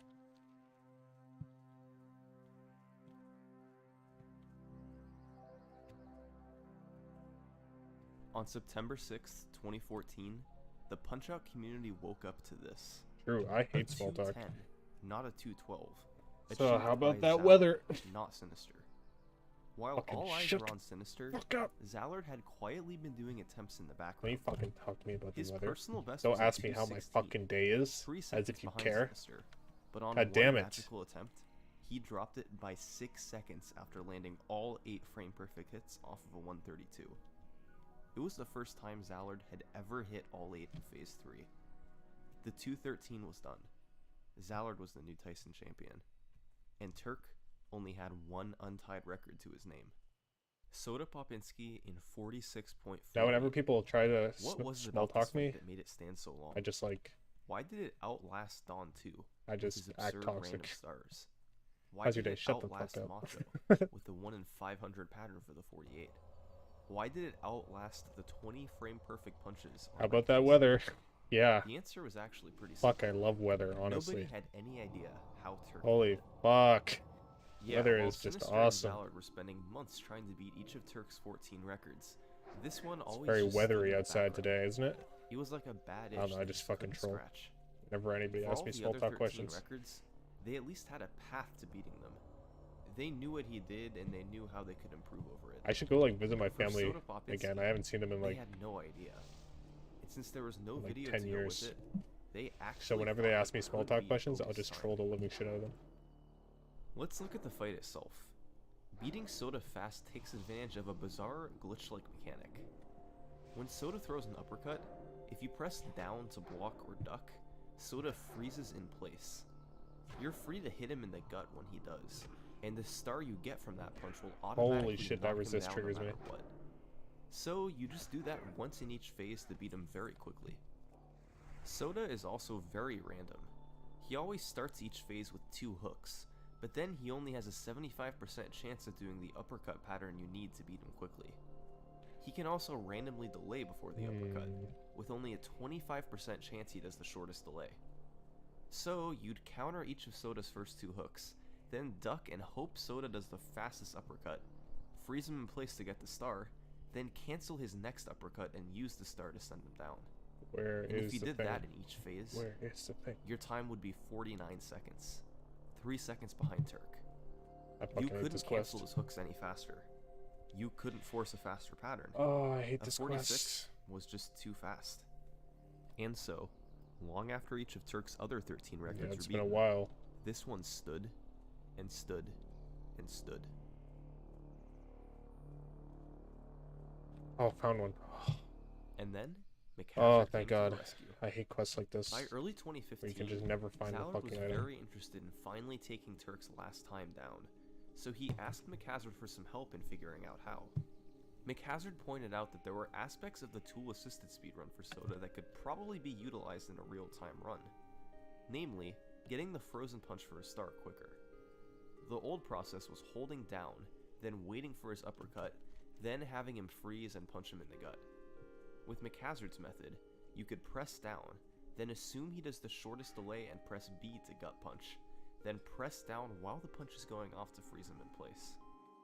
This works to get the star just the same, and it saves about 2 seconds, meaning phases could potentially be just 15 to 16 seconds long. And as it turns out, this is likely the method Turk used to get his time. The problem was, even with this strategy, beating Turk's time would be incredibly tough. You need both uppercuts and the shortest delay for each phase of the fight, which works out to odds of 1 in 151. The execution was tricky too, since the input of gut punching then tapping down was very precise. Fuck this quest. And what's more, Turk's time of 46.48 was very optimized for this strategy, meaning his execution was probably really tight. But at least Zallard had a strategy now. On January 24th, 2015, he did attempts on Soda, with low expectations given the hard Okay, where do I go? execution and 1 in 151 odds. Okay. But on attempt number 8, he was able to get out of phase 1. 15. We got one. Now we just need 2 more in a row. I just feel bad as my own parents would probably just worry about me. Oh, my mom does worry about me.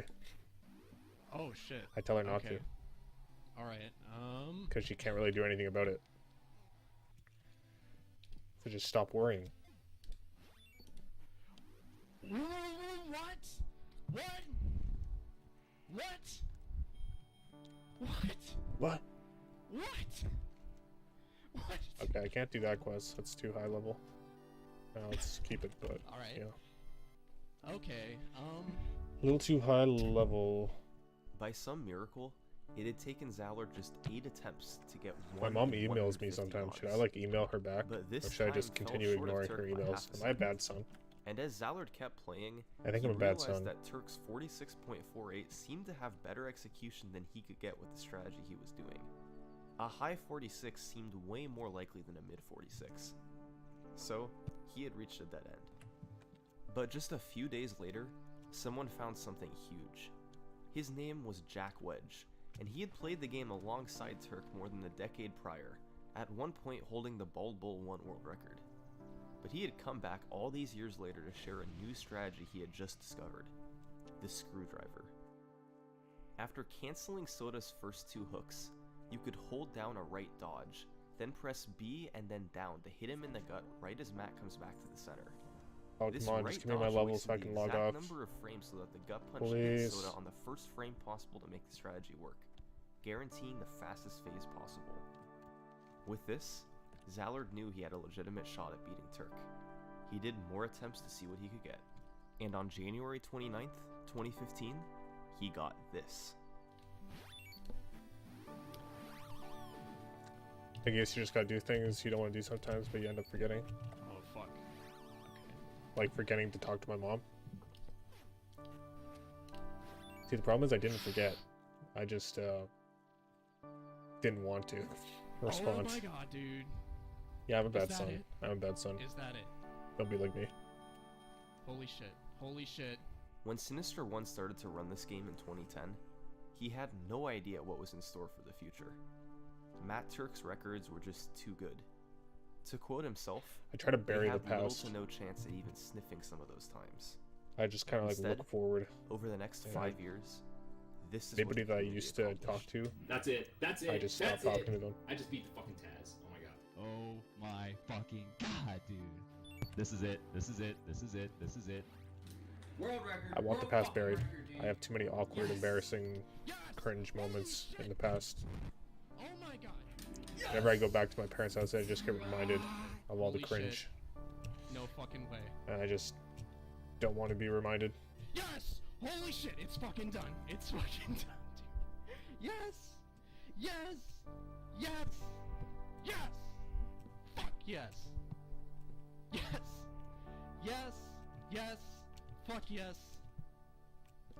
It's over, dude. That's it. Good luck. That is it.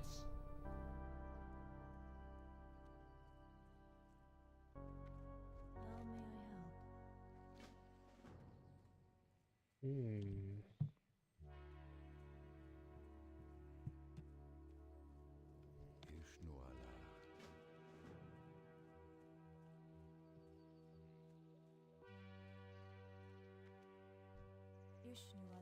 Give me my level right now. Thank God. Be careful. And with that, all 14 of Matt Turk's legendary times had been tied or beaten. It took half a decade, but thanks to the combined efforts of Adelicott, Jack Wedge, Cananophone, McHazard, Sinister 1, and Zallard 1, this monumental task had been accomplished. In the years since, nearly every Stop world role-playing, give me record the you've quest. seen in this video has been broken. There's been huge advancements in strategy and improvements in execution as well. Role-playing. So, let's jump forward in time and take a look at how today's records chalk up to Matt Turk's times. Thanks for watching.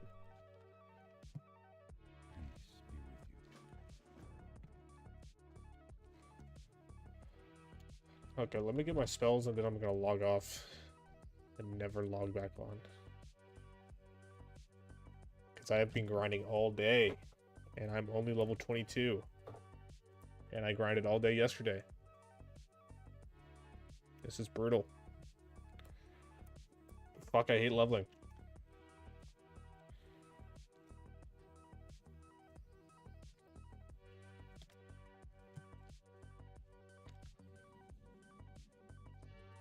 Where should I set my port? Where should I set it?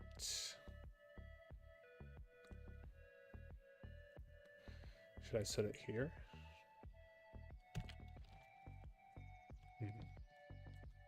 That's a tough one.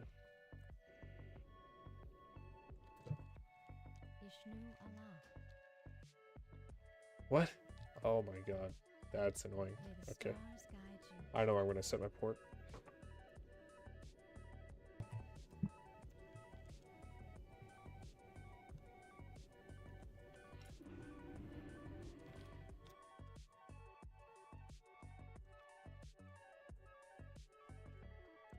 Was the video over? Alright. That was the final one, I think. Okay.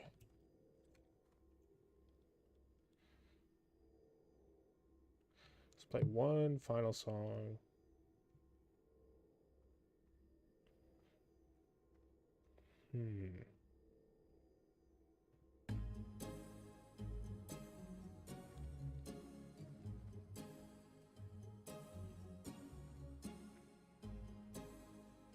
What is that?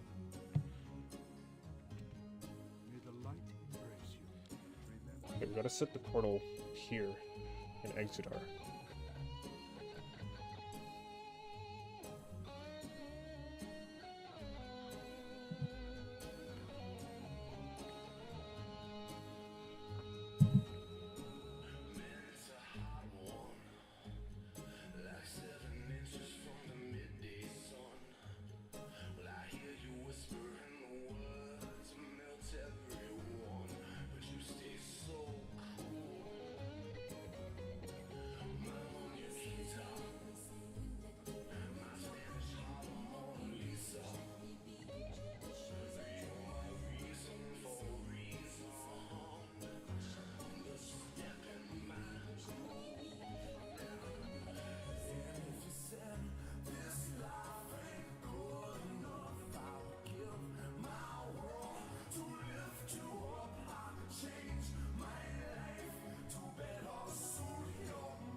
Something exciting. I can't. It's not my fault though. I can't.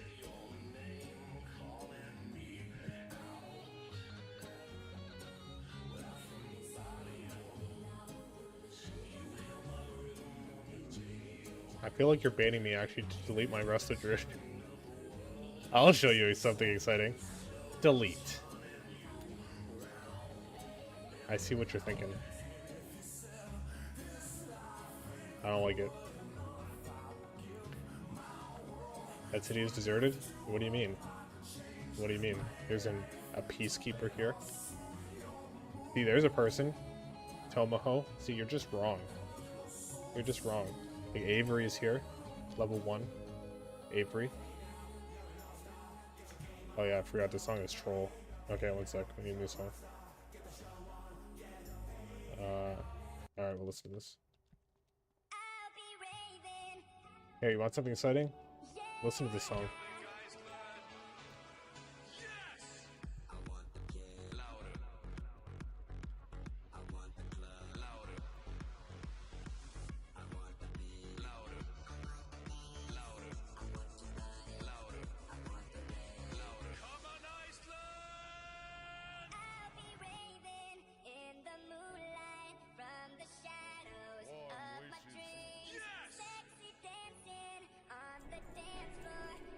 Like a mind blast. Ooh.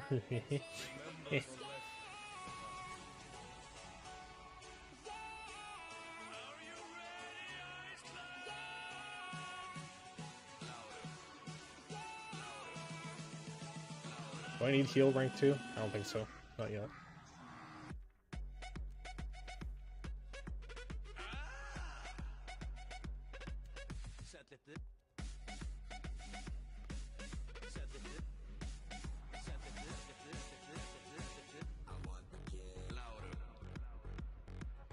Oh yeah, where's the inn? Where's the innkeeper at? Heal the dungeon. No! I just killed one, and you fucking left the stream when I did it. I did that dungeon for you, Dalton, and you were like, alright, see ya. Fuck you. Never killing a dungeon ever again.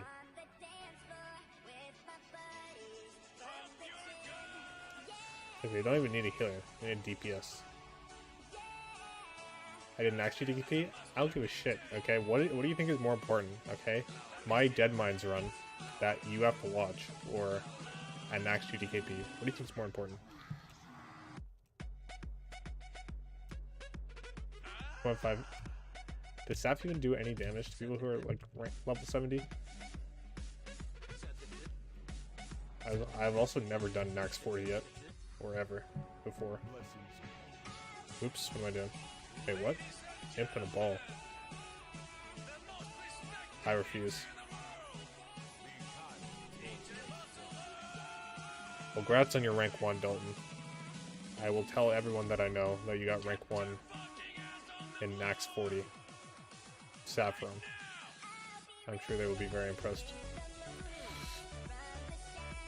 Okay, leveling's over. I'm tired. Everybody go away.